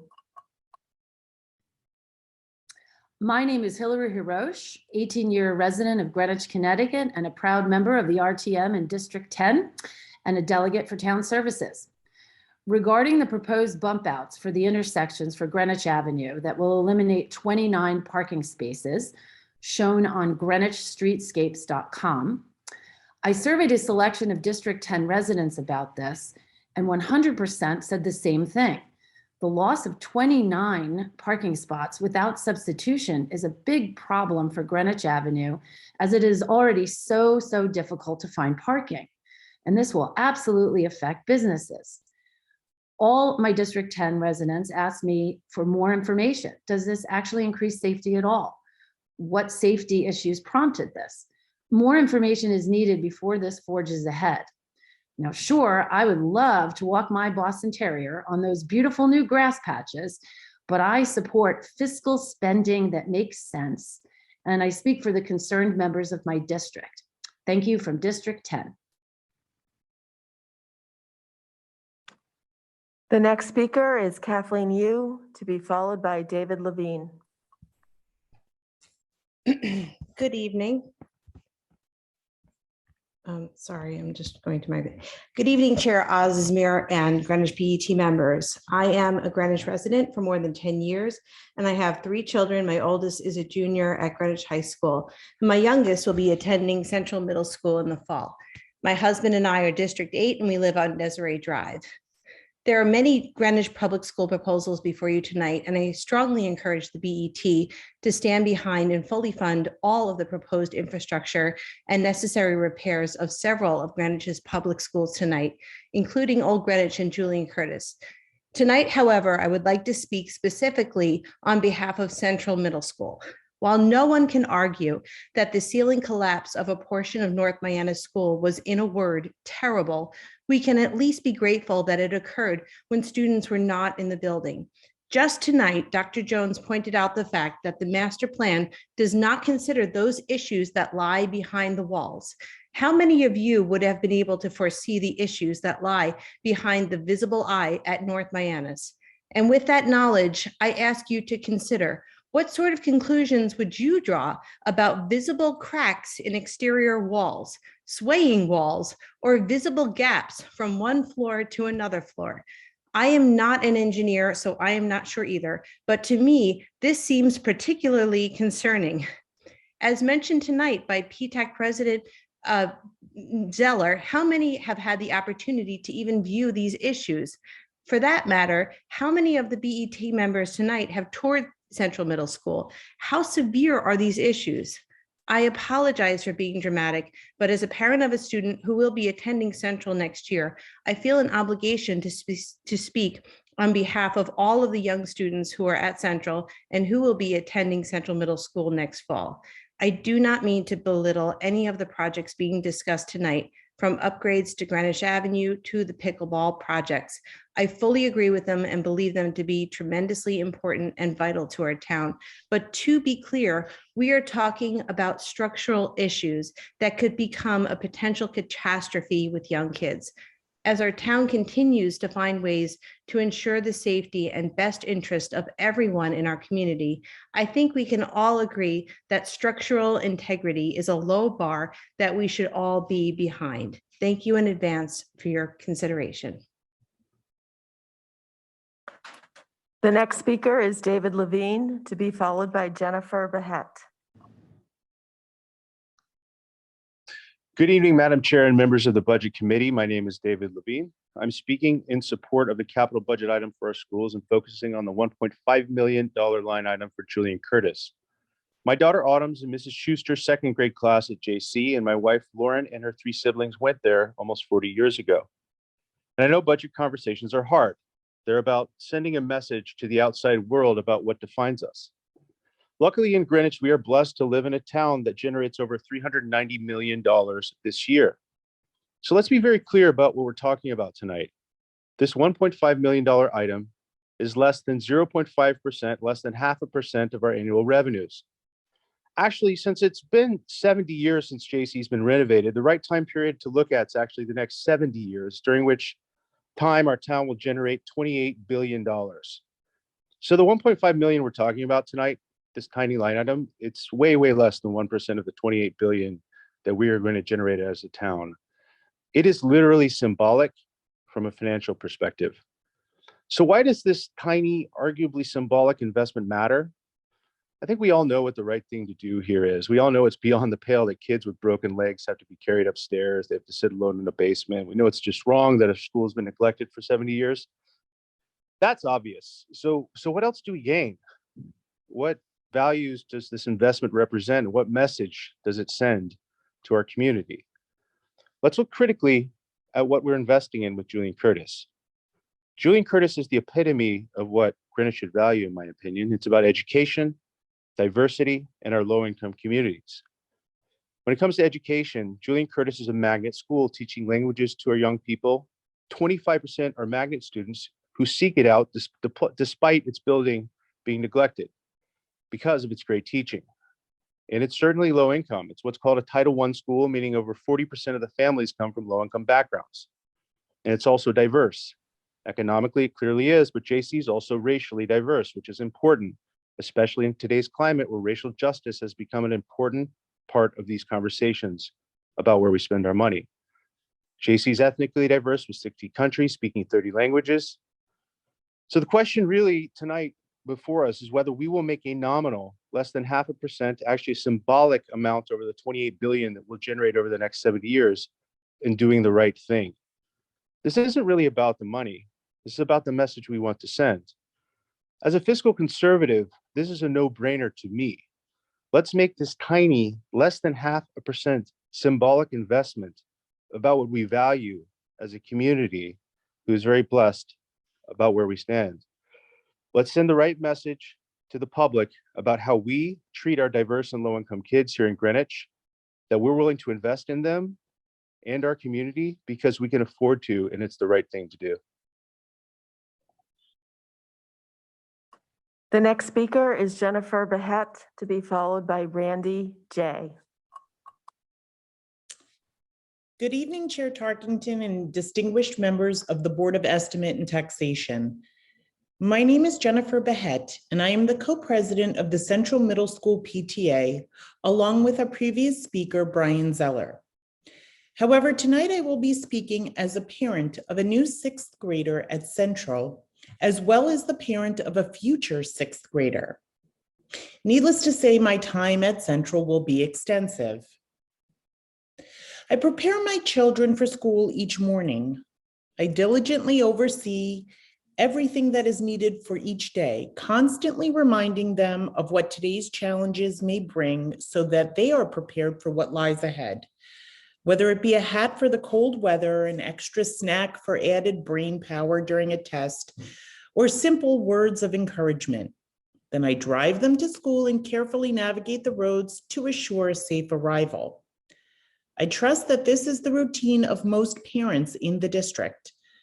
However, like a baton, I pass that care and oversight onto the school once they leave my car. School is used as a very broad term. It runs the gamut from the staff to the curriculum and, yes, to the physical building itself. I'm overjoyed at the interpersonal and academic schooling that my son has received thus far at Central. However, the physical condition of the building is appalling. Just a few days into the new school year, the 6th grade had to be relocated due to flooding. There are instances where the infrastructure has deteriorated so extensively that one floor can actually pass physical objects to another floor without even leaving the room. This is totally dangerous and wholly unacceptable. Central has been patiently waiting for years for the proper attention it deserves. If not now, when? When there is an injury? Or dare I say a disaster?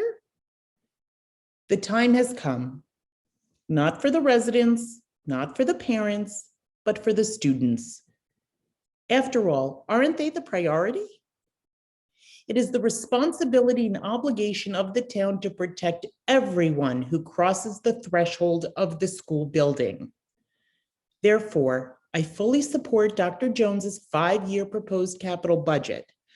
I further lend my support to Old Greenwich, Julian Curtis, and Riverside for their infrastructure improvements. Safety is paramount. Thank you. The next speaker is Randy J. If you could identify your last name for the minutes, that would be appreciated, to be followed by Allison Moss. It's Randy Giacchino, Jachino. Hello, BET members. I am the parent of a JC 3rd grade magnet student and PTAC representative for curriculum enrichment for Julian Curtis School. I fully support the JC renovation capital budget line in full. I chose JC because of the small size, the warm community, and for a diverse student population, which I feel is important to thrive in today's world.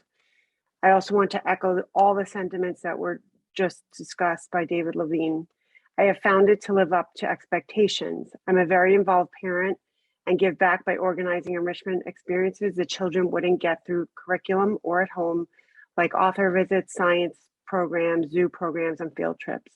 In doing this for over a year, I've come to learn how much the JC community so heavily depends on everything that comes from the decisions made by this committee. From the operating budget to the capital projects, this reliance for JC is exacerbated by our Title I status. As a parent there, I can tell you firsthand how JC students being raised to be ready for the future relies on what comes from the district funding and decisions that you make, from infrastructure in particular and having the right space to learn. Therefore, their path for the future depends more heavily on the decisions made by all of you. Also, over the last year, I've experienced the consistent pushback from this group on spending on infrastructure for GPS and especially JC. Alongside this, I saw tonight the low numbers on the operating budget that are lower than past years. Frankly, after seeing that slide tonight, over the last 10 to 15 years, I'm embarrassed as a Greenwich resident and parent. As our town continues to get wealthier and wealthier on average, there seems to be an inverse relationship to money given to GPS education and infrastructure in particular. Our housing price median, I read this week, is now up to 2.5 million. Yet as a town, we can't pass funding that is almost half of that worth of one house in our town. The JC experience is not only behind the times in a learning environment, but as all the schools in GPS are, we are relying on the funding from parents at this point to fund things at our school. We simply can't keep up. Our children and our future deserve better. Thank you for your time and consideration. Just to keep the audience informed, there are about 17 more speakers. The next speaker is Allison Moss, to be followed by Kathleen Brady.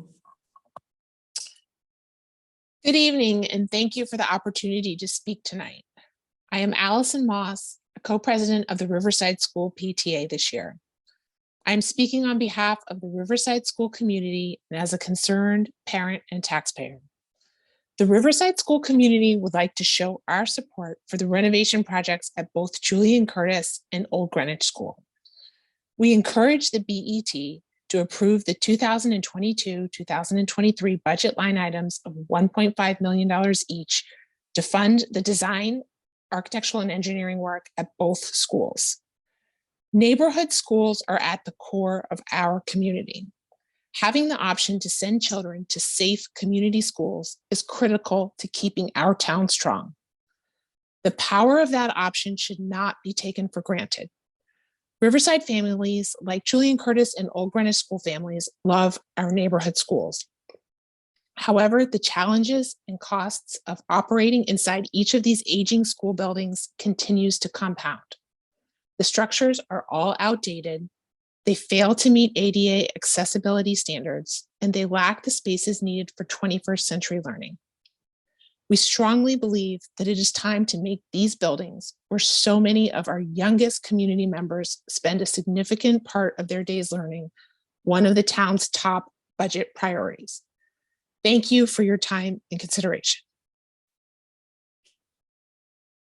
The next speaker is Kathleen Brady, to be followed by John Spang. Good evening, members of the Board of Estimation and Taxation.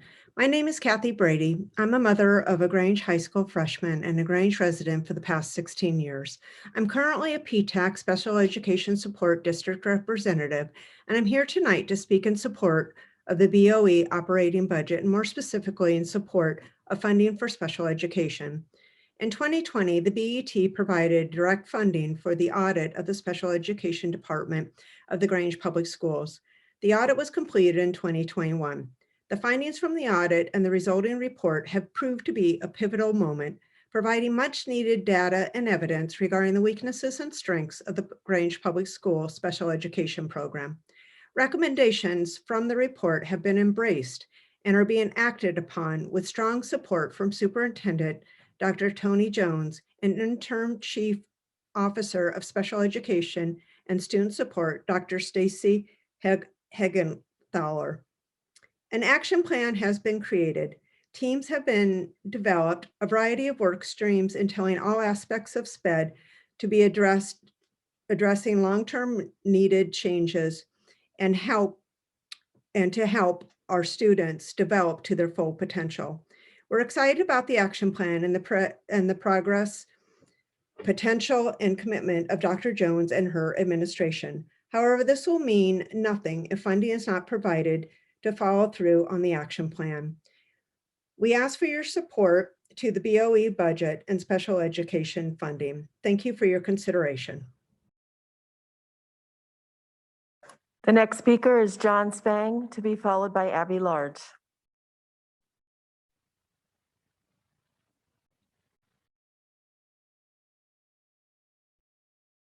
Sorry, John Spang, Old Greenwich. Possibly I was on the ice rink at the same time Fred was a long time ago. That sounded familiar. And I support what he says about naming opportunities. But my point is, after we do that, we can't let something fall into a state of disrepair. You know, some of us remember the Winter Olympics in 1976 in Innsbruck, Austria, and it was broadcast on TV when a 19-year-old Greenwich resident not just won the gold medal, she was a star of the Olympics. She captivated the country and ended up on the cover of Time magazine. She also started a new hairstyle.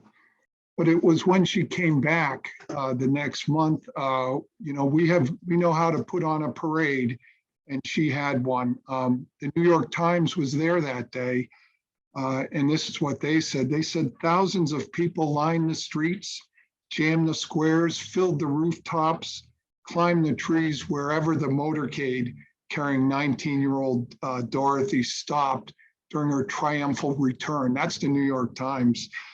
They went on to say they cheered when the town skating rink was renamed in her honor, and they cheered wherever she smiled. So Dorothy said, according to the Times, I'd like to thank all of you people here today for being the kind of people I'm proud to represent. That's what she said. And at the rink, she said she hoped the rink would serve the town well. Those were her words. She said, if it encourages people to skate for fun, that's all I can hope for.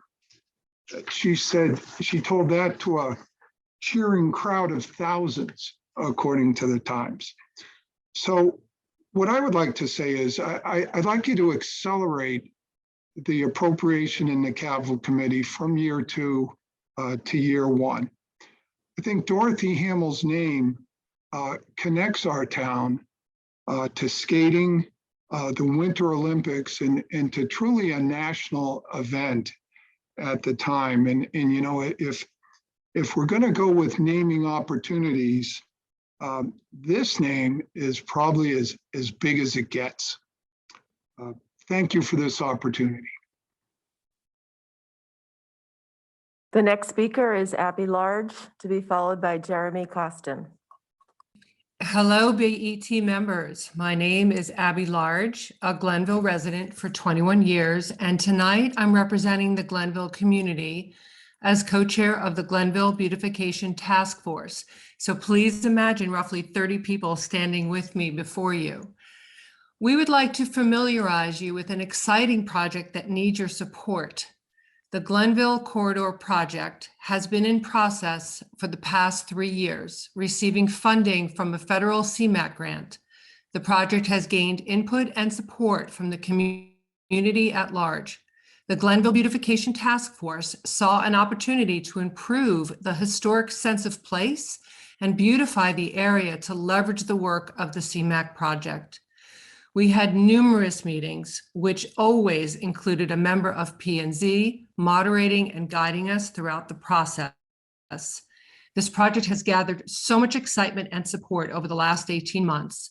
We also held a very successful local neighborhood meeting with approximately 150 people attending, where we shared initiatives to improve the entire area. With the support of the Pemberwick Glenville Neighborhood Association, Glenville Greenwich residents, local business owners, Greenwich Planning and Zoning, Greenwich DPW, and the Greenwich Architectural Review Board, as well as local nonprofits such as the Tree Conservancy and Greenwich Green and Clean, we have worked to create a project that will be cherished in the community for decades to come. The partnership with the town to fund historic lighting is our top priority. As the CMAQ project will break ground this spring, We must have the conduits in place to move forward. We have been working and coordinating our efforts with Eversource to make this happen.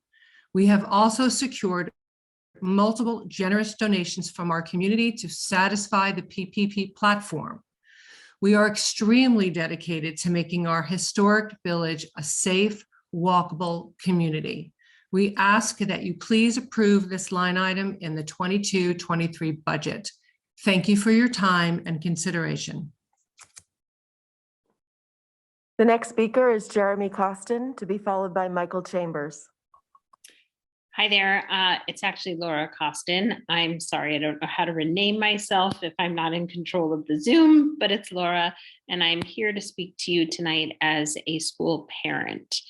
I, like others, are asking you to support the Board of Education's budget as presented, including A&E funds for Old Greenwich School and Julian Curtis, as well as feasibility funds for Central Middle School. Central Middle School, as you know, is in need of rebuilding. The building, as we know it, will cost millions in maintenance over the next few years. When the building has significant structural issues, one so significant that it required crack monitors on the walls, as well as flooding issues, we ask you to really support the needs of our students in this area. Both Old Greenwich and JC have significant needs, including work to bring both buildings into ADA compliance and improve their air quality as well as safety and security. At the same time, Old Greenwich School has significant flooding issues, including students coming home without their materials because their classroom has flooded with sewage. It is vital that we address both of these schools, because how can we elevate the needs of accessibility in one community over another? Shouldn't parents in both of these school communities be able to send their children to school in buildings that meet their needs? No one should be carrying children on crutches up and down stairwells because there are no elevators anywhere in this town. It is a huge liability, as is our lack of ADA compliance, especially given the Americans with Disabilities Act was signed into law in 1990. Please prioritize our students and their needs for a safe learning environment in your budget considerations. Thank you so much. The next speaker is Michael Chambers, to be followed by Ashley Cole. Good evening, Chairwoman Tarkington and the rest of the BET members. Thank you for your role tonight. I want to speak to you regarding Julian Curtis School. As a student, I last walked the halls of Julian Curtis in 1985, nearly 40 years after the school's opening. And 35 years later, I can say that every JC graduate over its 76-year history has experienced learning in the same academic environment. With all the change that has occurred in education during this span of time, are we really convinced that ostensibly maintaining the building in its present state is in the best interest of those students and the educators contained within? Julian Curtis is one of 4 magnet schools, which allows it to boast a student body that represents 8 different schools, 65 students in total. From 1985, or check that, from 1995 to 2018, the building exceeded capacity before seeing modest declines in more recent years. It's with great disappointment that I now hear discussion that maybe that blip in attendance is a reason for not building a new Julian Curtis School. Where was the urgency to expedite funding during the decades of bloated classrooms? And while we all have our explanations for declining public enrollment, can anyone dismiss the fact that student exodus of wealthier households is not attributed to the town's lack of investment in infrastructure, especially when compared to the superior private schools here in town? My comments have been placed in the record, and so I know your role this evening is long, and so I won't read all my comments, but I will say this in closing. The town of Greenwich is known for its opulence. It's known for its prestige. There are many cities and towns that have moved to forgo infrastructure because their tax base doesn't support it.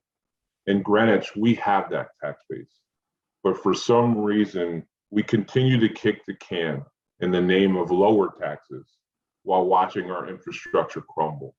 Do we really need another North Miami school? Do we really need another crumbling Central Middle School to understand that we need to fully fund these projects, that our greatest investment are the students that are in our school district? And if you can't support those projects, what projects are you really here to support? Thank you for your time this evening. I hope you will consider a vote in favor of a new Julian Curtis School. Thank you.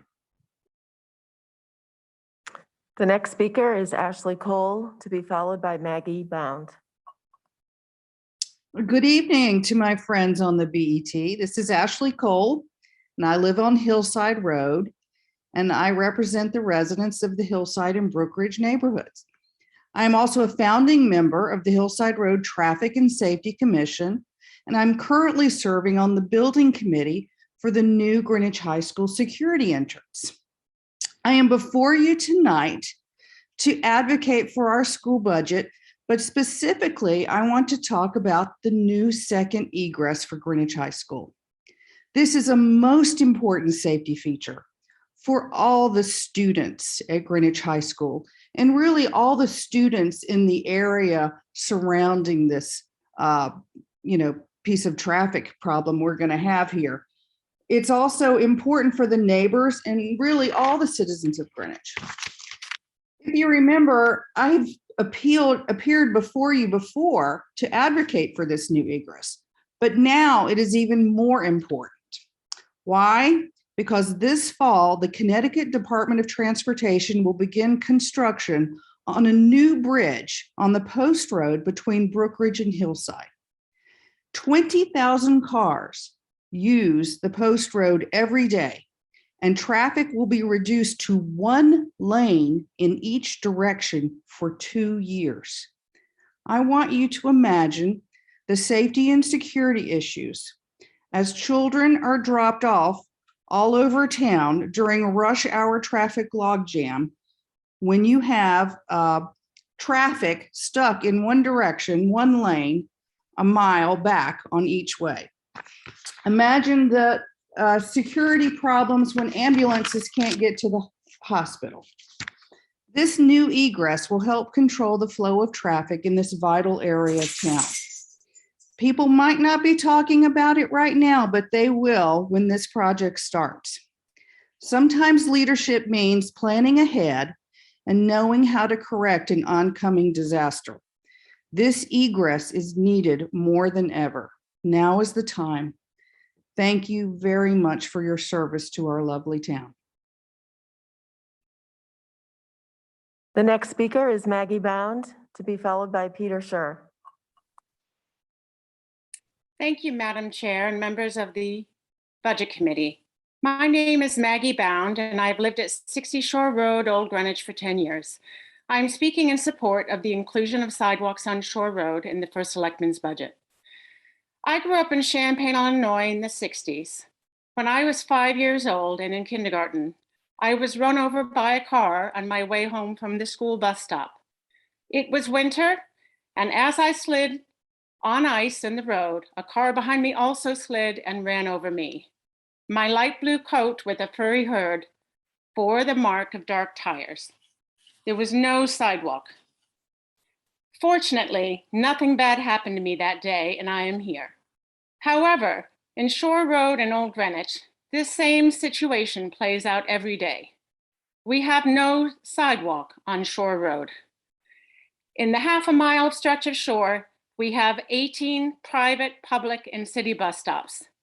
Daily, students go to and from their stops, sharing the road with 18-wheelers, cement trucks, Amazon, UPS trucks, all in a hurry. There is no safe place for students or any pedestrian to walk. Since the pandemic, more and younger families with school-age children join this daily dance on the way to school.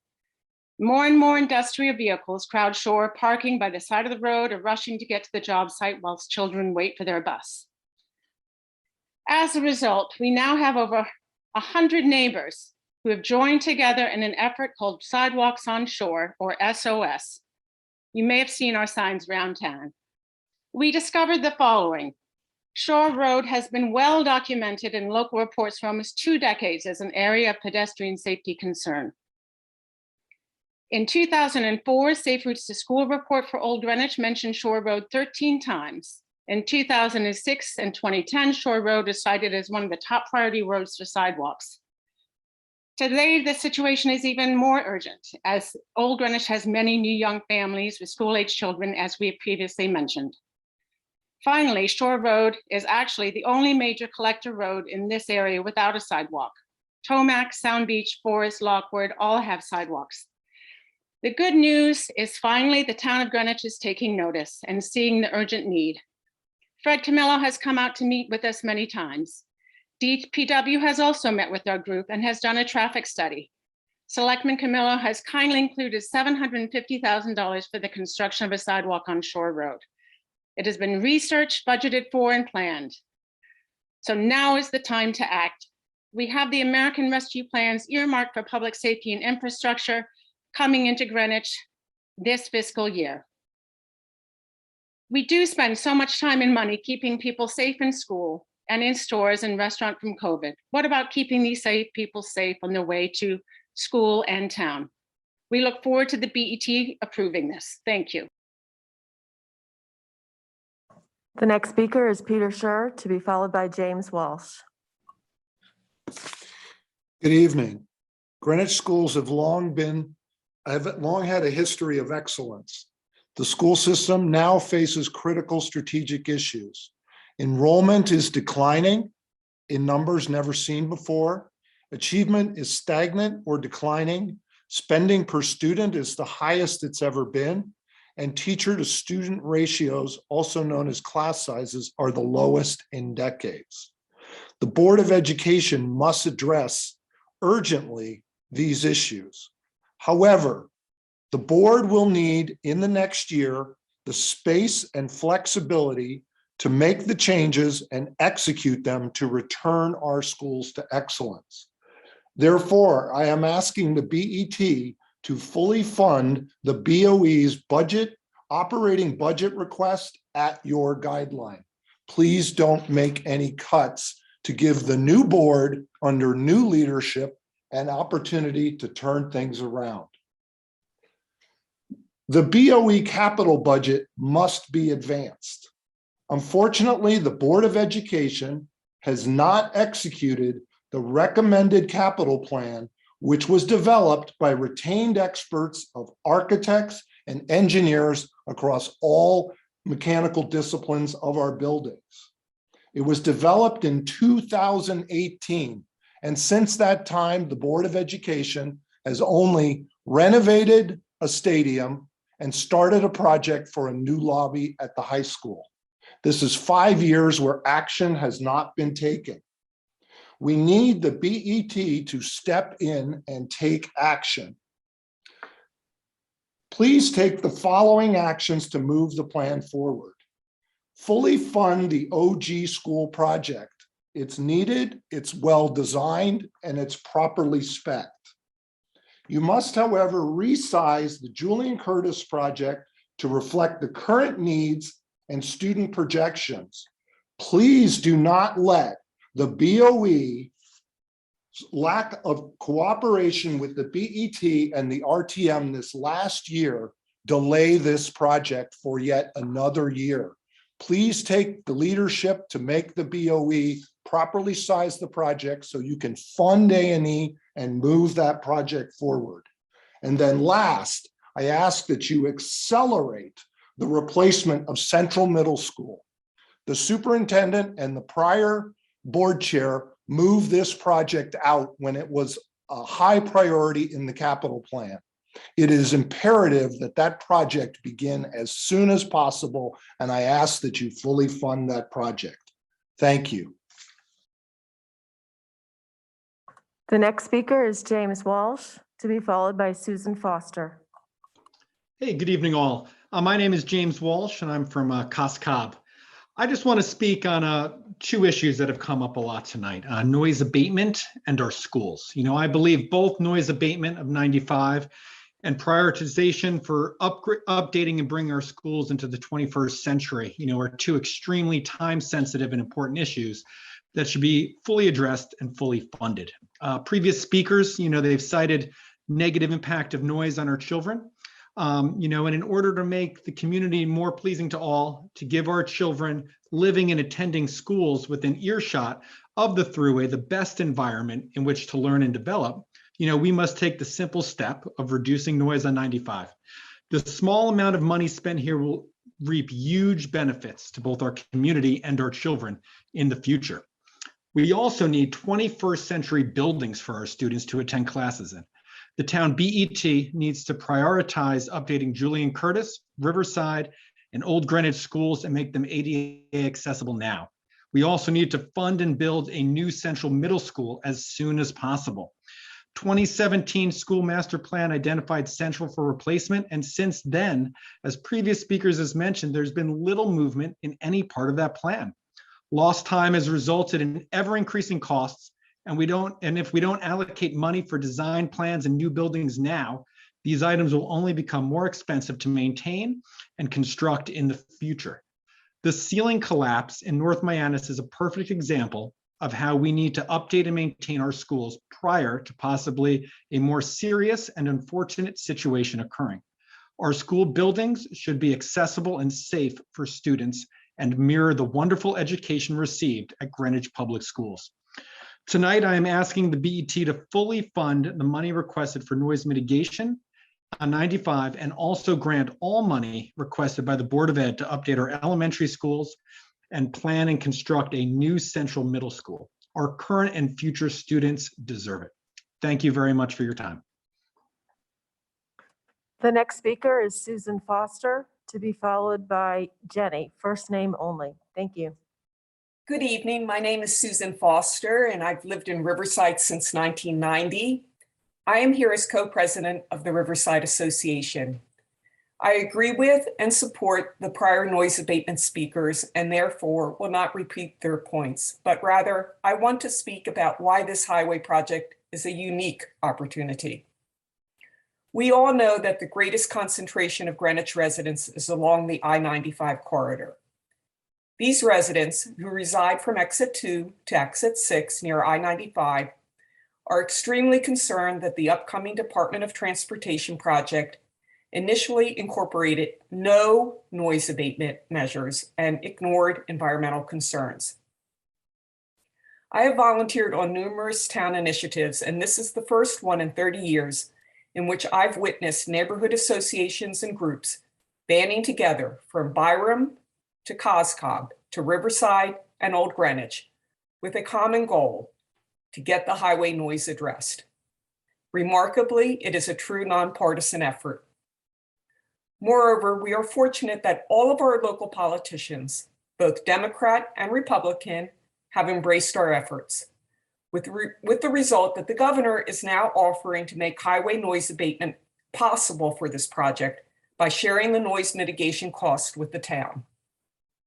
The highway project presents a significant window during which these improvements can be made on our 6-mile stretch of I-95, the gateway to Connecticut. If noise abatement measures are not incorporated into this project, it will be 40 to 50 years before the occasion will present itself again. Thanks to the advocacy of the neighborhood groups and all of our local politicians, the governor has instructed the Connecticut Department of Transportation to design noise abatement components into the project. We are at the point of making their inclusion possible by affirming our portion of the funding. This is a once-in-a-lifetime opportunity for Greenwich to partner with the state and the DOT to include modern noise abatement measures that will benefit not only current residents, but future generations as well. For all of the above reasons, I ask the BET to seize this opportunity and support the first Selectman's funding request for highway noise abatement. Thank you so much. The next speaker is Jenny. If you could identify your surname for the minutes, that would be appreciated, to be followed by Dustin Downey. Yes, hi, good evening. My name is Jenny Reynolds, REYNOLDS, and I live in Riverside, and I'm a special education parent representative. We moved here 3.5 years ago with the intent to send both our girls, one who has Down syndrome, to public school. We chose Greenwich because of the district's claimed inclusive approach. PCG stated in their report that our special education program operates like it's 1997, when the idea of inclusion was still ambiguous. True inclusion requires general and special educators to co-own all kids and plan multiple ways for curriculum to be accessed and individualized. It requires a district-wide, a community-wide culture that embraces diversity and fosters social responsibility and positive peer relationships. It means looking beyond traditional ways we value community members and finding ways for kids of all abilities to succeed within the same classroom. It's their civil right, and it's backed by an overwhelming number of studies as best practice for all students. Without this mindset and the training to put this into action, kids will struggle because they can't access the curriculum, and an inability to access what peers are doing results in frustration and quote unquote behaviors, not because the kids can't handle the classroom or the work, but because they aren't given the opportunity to access it. These frustrations are cries for help that result in heartbreaking and unconscionable management by untrained and overstretched staff, and what follows is further segregation, greater achievement gaps, and unfathomable heartache. It is this inaccessibility and mismanagement that leads to parents seeking outplacements. I implore you tonight to act decisively for the sake of all kids. The PCG report and resulting district action plan gives us parents of students with disabilities so much hope. But there will be no results without your support. You have had numerous studies telling you GPS is decades behind. The time to fund is now. GPS does many things incredibly well and can be proud of high ratings and strong advanced studies, but the greatness of any school system should ultimately be judged by how well it reaches and advances those students who most need the help. Let's make Greenwich Public Schools great for all students. We've got championship sports teams. We have championship test scores. We do a great job championing those with high potential.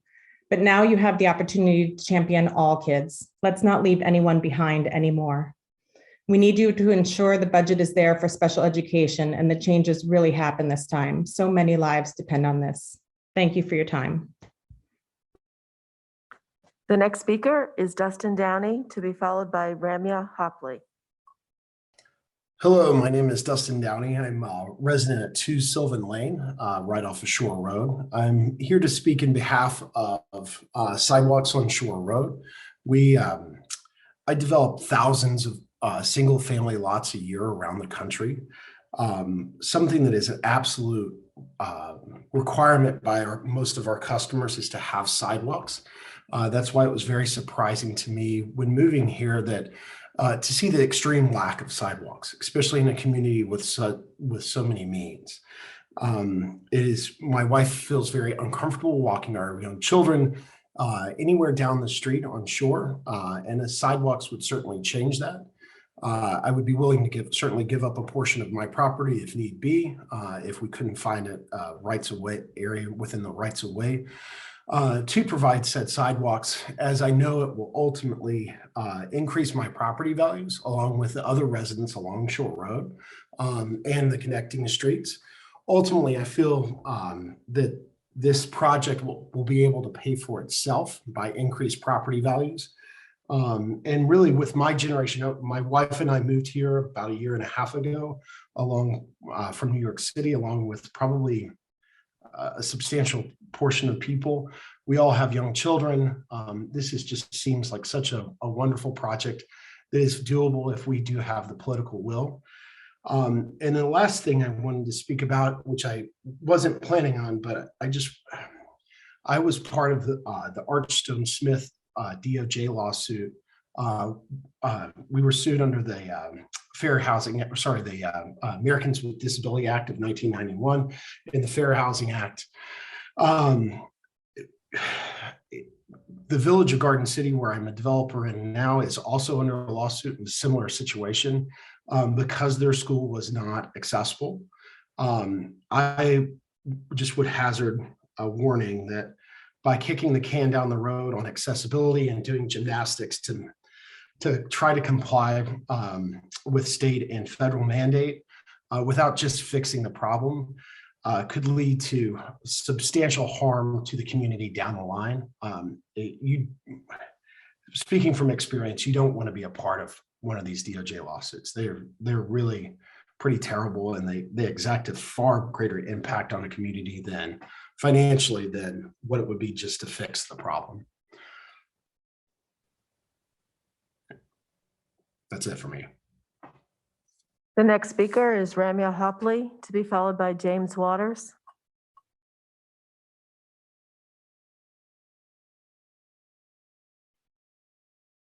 You need to unmute. That. Hello, my name is Ramya Hopley, and I've lived in Greenwich for the past 22 years. I'm a member of the RTM D10. I'd like to address the continued need for fiscal responsibility while at the same time focusing on strong academics.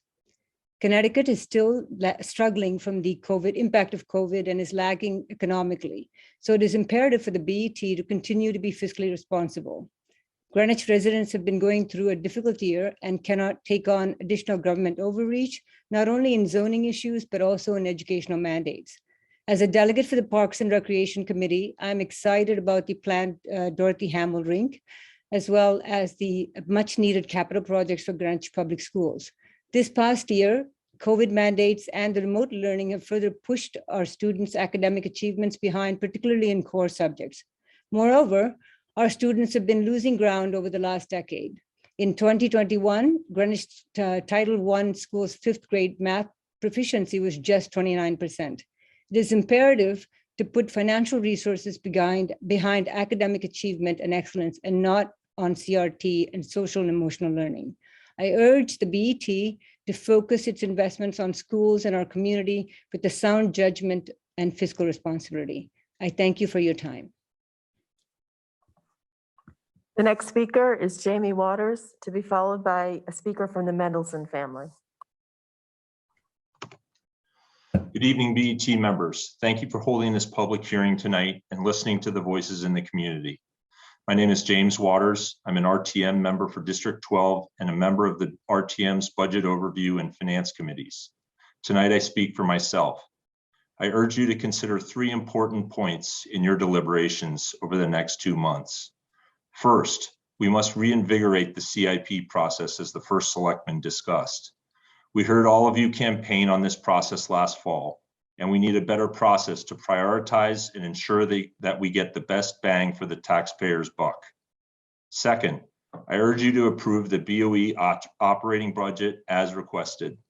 The schools have been operating lean for the past decade, and the BOE's request falls within your guidelines set last fall, except for escalating transportation costs. Third, it's clear from the comments tonight that the public is united in wanting action on the capital needs for our crumbling school buildings. As a parent at North Mianus, I can't emphasize it enough.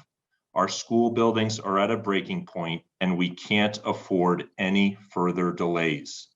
There's no reason we can't move forward on the A&E funds requested for JC and Old Greenwich School and the feasibility funds for Central Middle School this year, which head us in the direction we all know we must go. Further, I strongly encourage the BET to work with the Board of Ed and the RTM over the next 12 months to determine the best way to finance and sequence the construction of each of the buildings using standard municipal financing practices. We need to put politics aside and work together to formulate a plan that addresses any open questions, as well as the need for alternative space while construction is ongoing. In my mind, there are a number of options that can and should be explored to ensure that we have a strong, fiscally responsible plan heading into next year's budget season, when some of the larger shovel-ready construction requests will come before this body. Thanks for listening, and thanks for all you do for our town. It appears the speaker from the Mendelson family dropped off and is at the end of the queue. So the next speaker is Roland Lassard, to be followed by Arlene Lamazzo. Good evening, esteemed board members of the BET, First Selectman Fred Camillo, and my fellow Greenwich residents. My name is Roland Lassard, resident of Old Greenwich. I want to begin by wishing you all a healthy, happy, and prosperous new year. And with that, hope that you and your loved ones have and will continue to manage through the tumultuous times we find ourselves. I come to you this evening in support of Maggie Bound and the Sidewalks and Shore Initiative. I'm a lifelong Connecticut native and have been blessed to be a Greenwich resident for almost 15 years.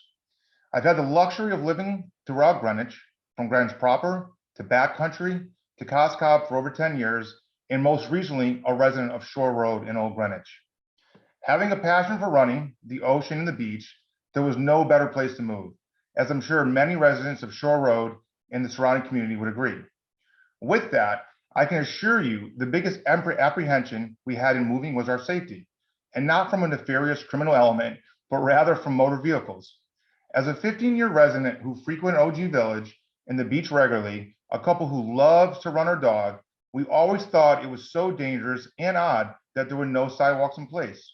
A true hazard to outdoor activity and to children walking to school or waiting for their bus.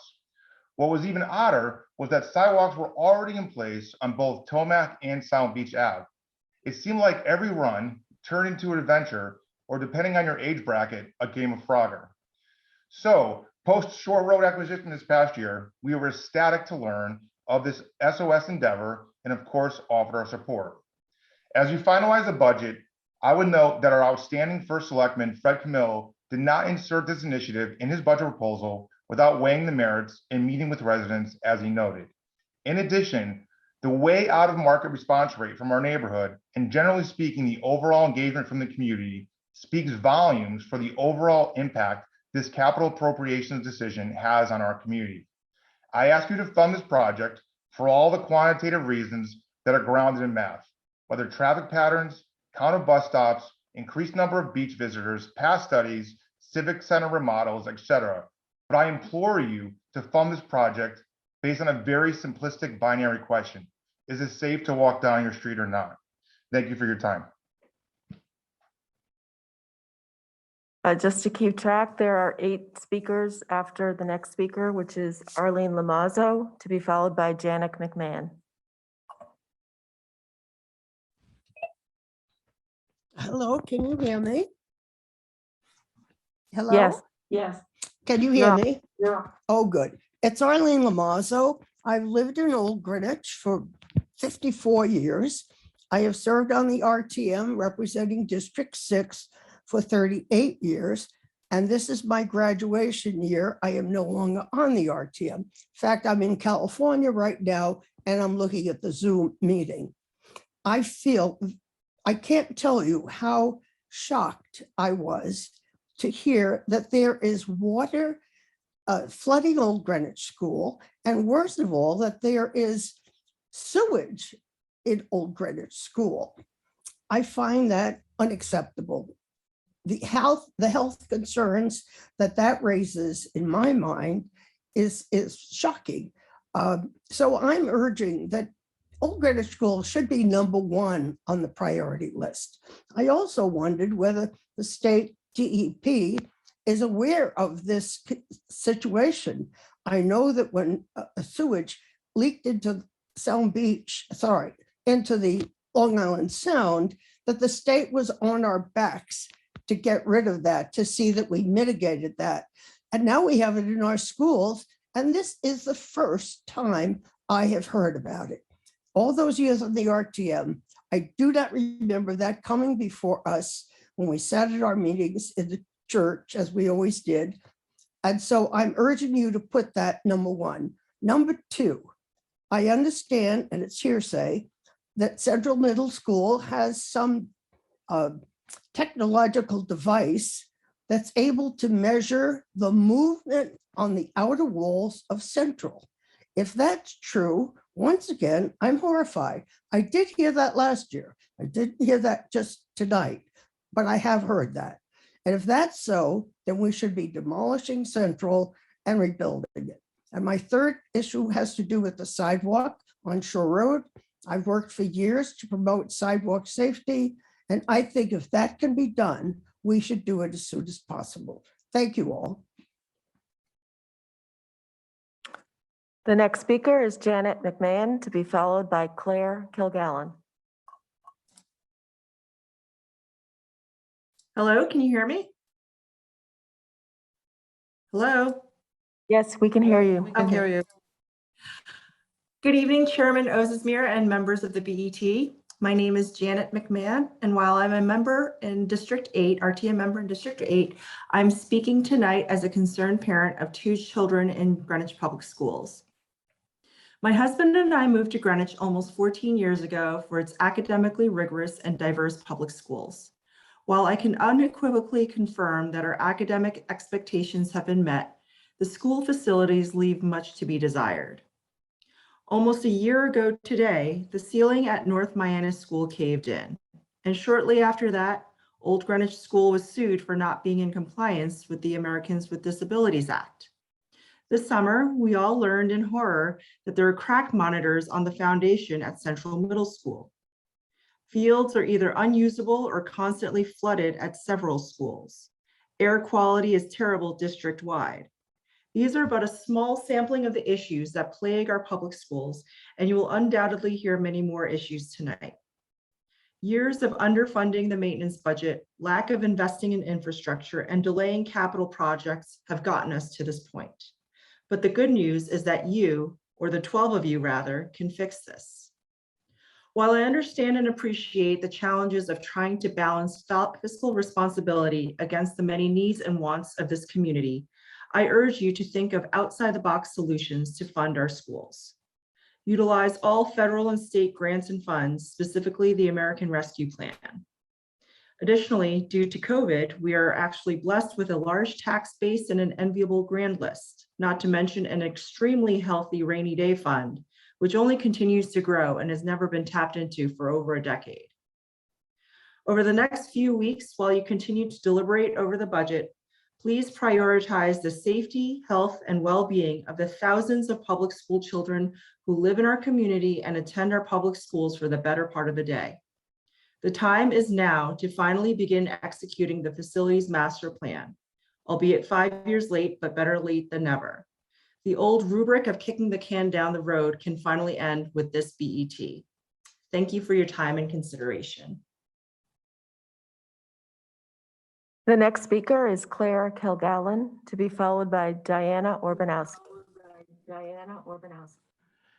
Good evening. My name is Claire Kilgallen. I'm a Greenwich resident. Thank you for your service to our town. Thank you to First Selectman Camillo and Dr. Jones for putting forward important capital projects that address town needs that add to the value proposition of our town and address liability concerns.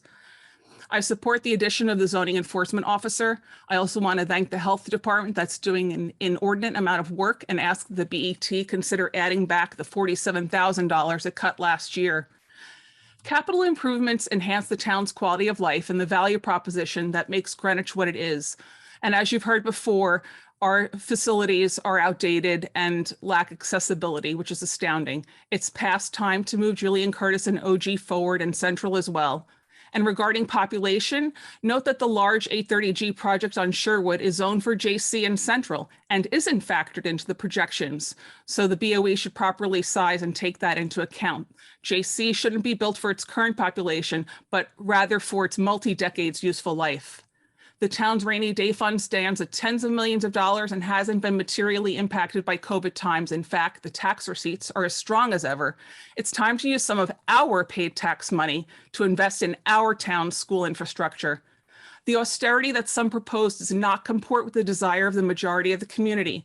Recall 2 years ago when the mill rate was lowered, not maintained, the average taxpayer with a $2 million home avoided paying a mere 31 cents a day to take care of our near 9,000 students.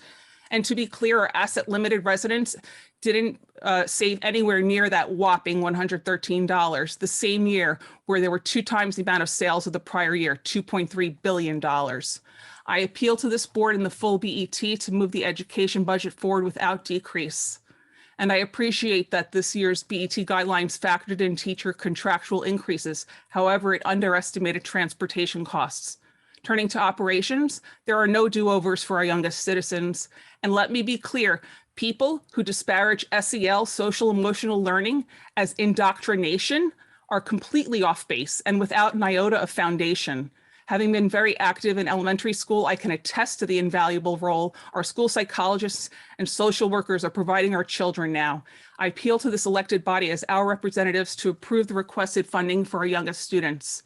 In closing, the impacts of misplaced austerity will end up costing more in the long run. The fiscally prudent thing to do is to not defer maintenance, not to incur escalation costs, not to defer long overdue projects while the liabilities to the town continue to mount, not to sacrifice the town's reputation for excellence in its schools and town services at the altar of the mill rate.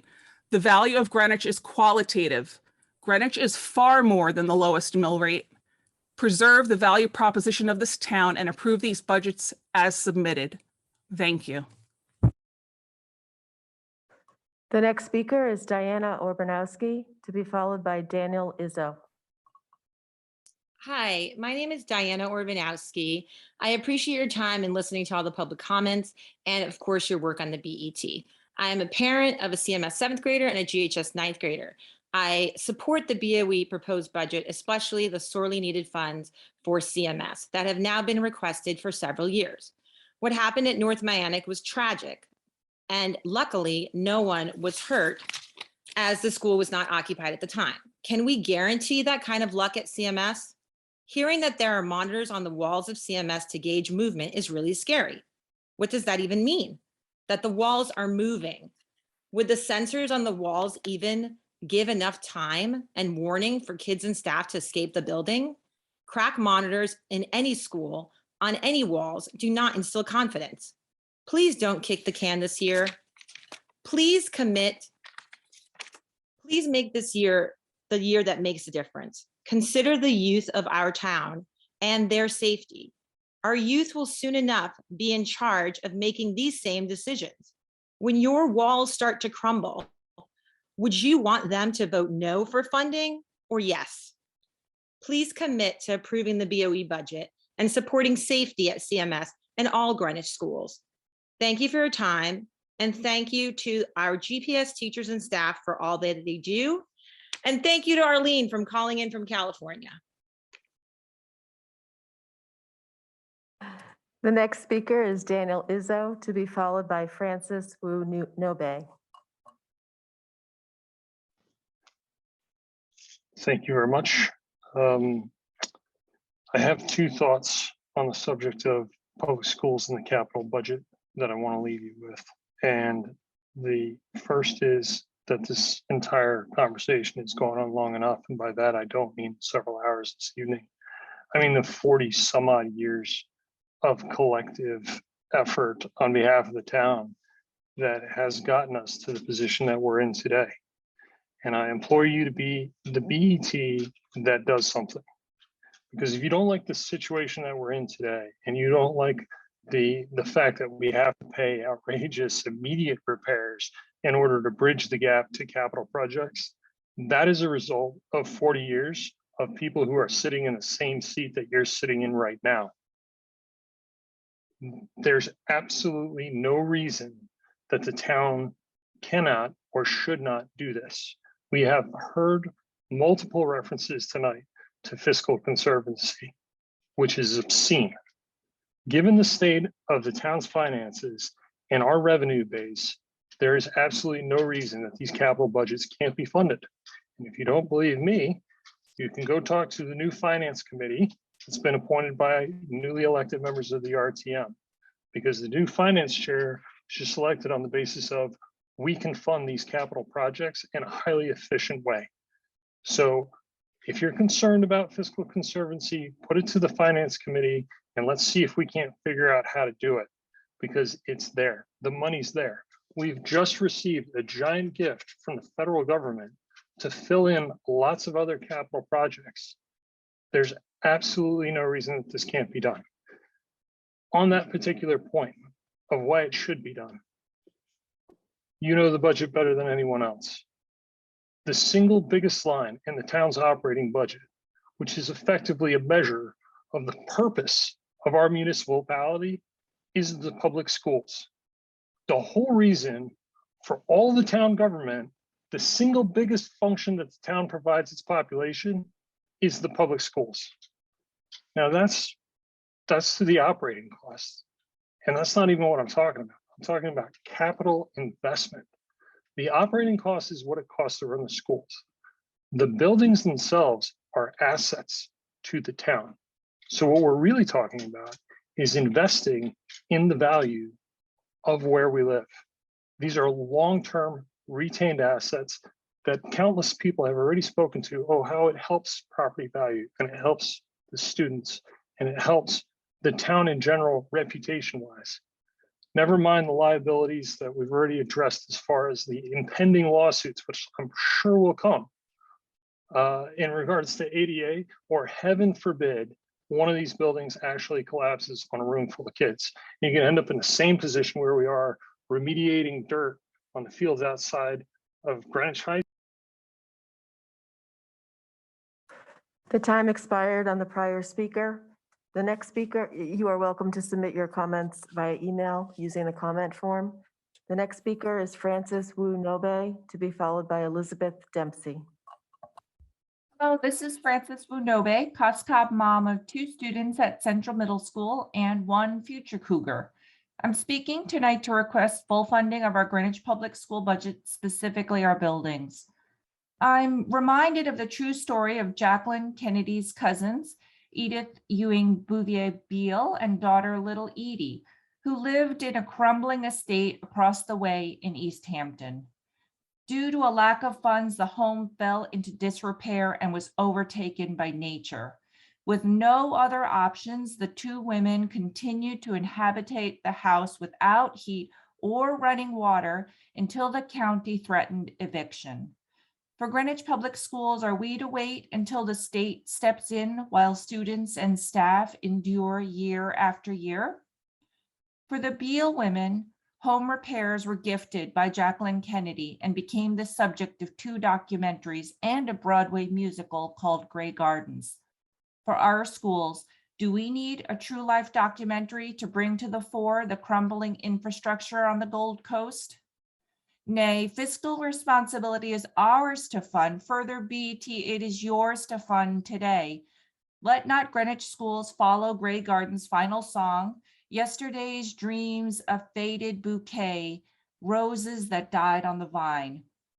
Please ensure our children's future survives the test of time. Thank you for your service.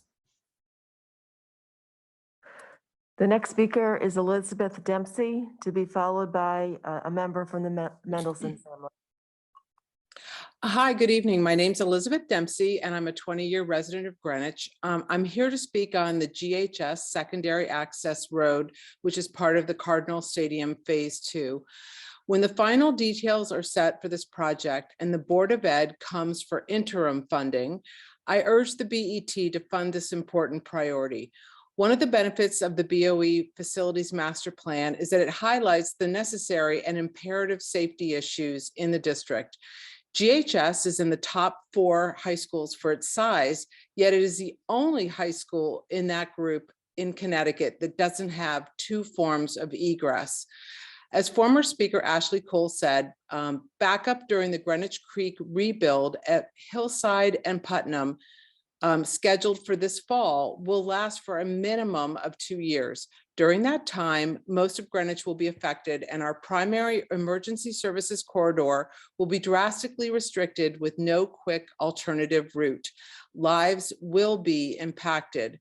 Putting in the access road and providing for a proper circulation flow for our town's largest population center of approximately 3,000 people will be a huge help. That is for the 2 years during which the lanes will be reduced to 1 lane.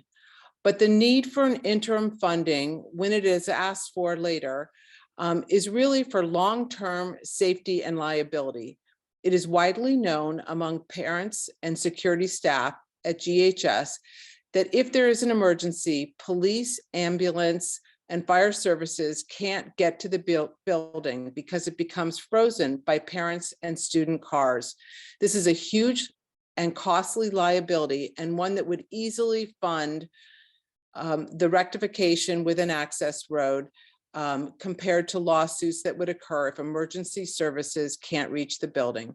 Please, when the interim funding request does occur, I urge you to fund it and correct the age-old problems at that campus that affect our entire community. Thanks very much. There are 3 hands raised following the next speaker, who is, I'm assuming, Kara Mendelson. But please identify yourself for the minutes. Good evening, BET members. My name is Kara Mendelson. My husband and I grew up in town and now have 4 kids at North Mianus, Eastern, and Greenwich High School. I am an active volunteer in our schools. I am thankful for them and really care about them. I should start by thanking all of you for funding the repairs to North Mianus School. Tonight, I am here to ask the BET to please support the BOE budget, including the necessary renovations at Old Greenwich School, Central Middle School, and Julian Curtis School. When the ceiling collapsed at North Mianus last year, we were thankful that no one got hurt, but we saw firsthand what a major building issue can do to a school community. At first, our kids were split up and went to Old Greenwich, Cobb, and Parkway. This year, they were bused to Stamford so they could at least be together. This was a better solution, but it still was disruptive, stressed our community, took away learning time, and ended up costing the town a great deal. Tony Jones, Angela Schmidt, and our teachers did an amazing job getting our community through the past 9 months, but I hope that no other school in town will have to go through what we did. We need to start taking care of these long overdue capital projects now. The stories I am hearing tonight are hard to listen to and urgently need to be addressed. All of our teachers and kids deserve to go to school in a safe environment that meets their needs. Thank you for having this comment forum and listening to me tonight. The next speaker is Alex Pop, to be followed by Lucia Jansen. Thank you. Alex Pop, I'm in Byram District 4. I believe the BET should delay the JC expansion discussions until after the BOE formally addresses declining enrollment. At an October BOE meeting, a board member said declining enrollment at Greenwich schools could force the board to make some tough decisions. If the numbers keep dropping down, there may be some difficult decisions that have to be made. And then board member Joe Kelly suggested putting a plan together that addresses the what ifs. He said, let's get ahead of the plan. To the best of my knowledge, this plan has still not been initiated. Declining enrollment is a difficult topic often left for future boards to face. However, we are at a crossroads. Declining enrollment in our elementary schools is tumbling. Over the last 4 years, elementary schools enrollment declined by 447 students, a number that's more than twice Parkway School's current enrollment of 217.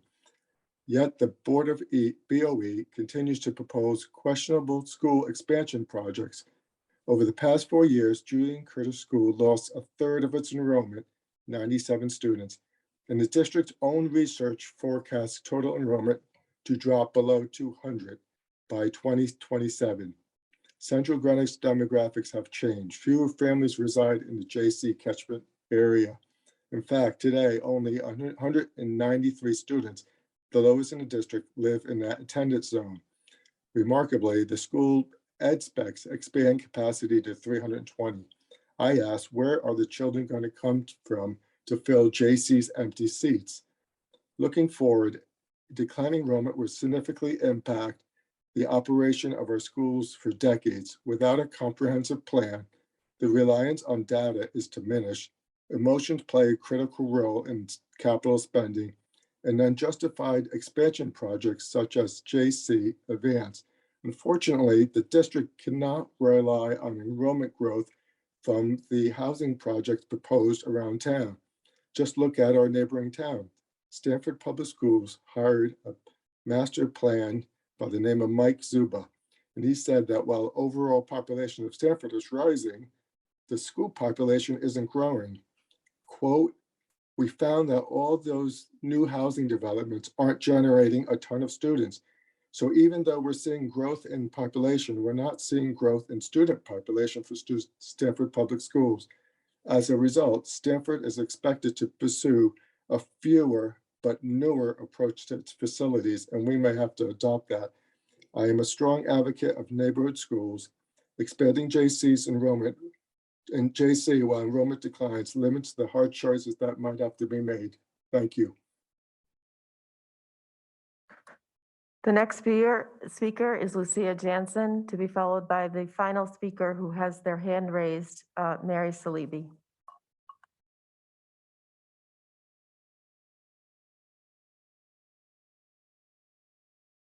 Lucia, you need to unmute.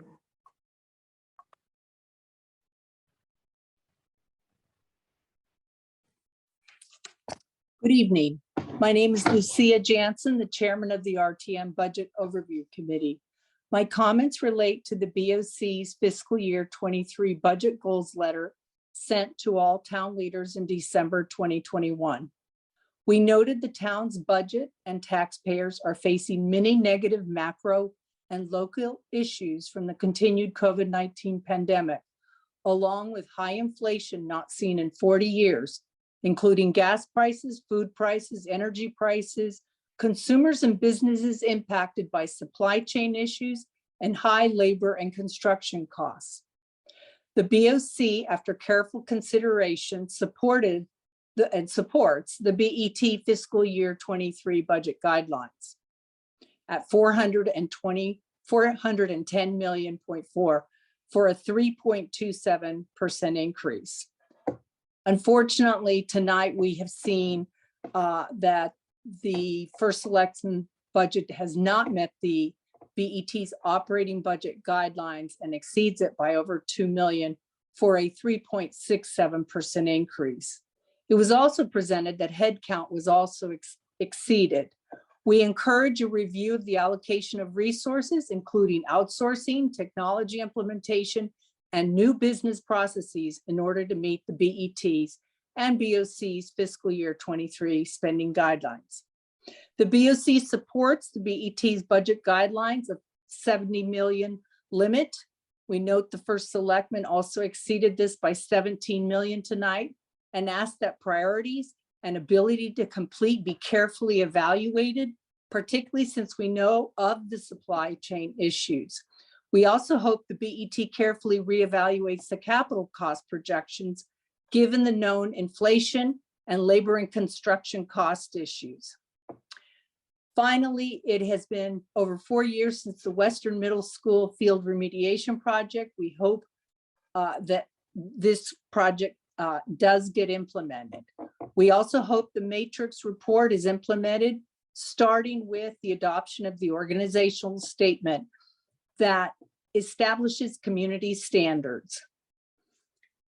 We also want to highlight the Greenwich Avenue intersection. We were requesting for a traffic study and would include capital costs in order to implement. Once again, the BOC looks forward to working with you to create a fiscal year 2022-23 budget, which maintains the status of Greenwich as a premier community. Thank you. And the final hand that is raised, Molly Salibi. Thank you. Good evening. Molly Salibi, Vice Chair, RTM District 8. Most of you know me pretty well. This is my 5th consecutive year speaking up. I did not prepare any remarks tonight. I'll be back in March with more specifics, but with respect to Central Middle School, please fund the study in full. Anything less, in my view, is indefensible. And students first, children first. The overarching thing I wanted to just mention is that I was really disappointed after the BET hearings last year and all of the cuts that were made to the budget, because fundamentally, I believed that public comments and what the taxpayers want were ignored. And please, this is a new board. I urge you all to work together. Please find common ground. Please fund projects for the schools. Our greatest assets are our children, and they deserve no less. Please, thank you.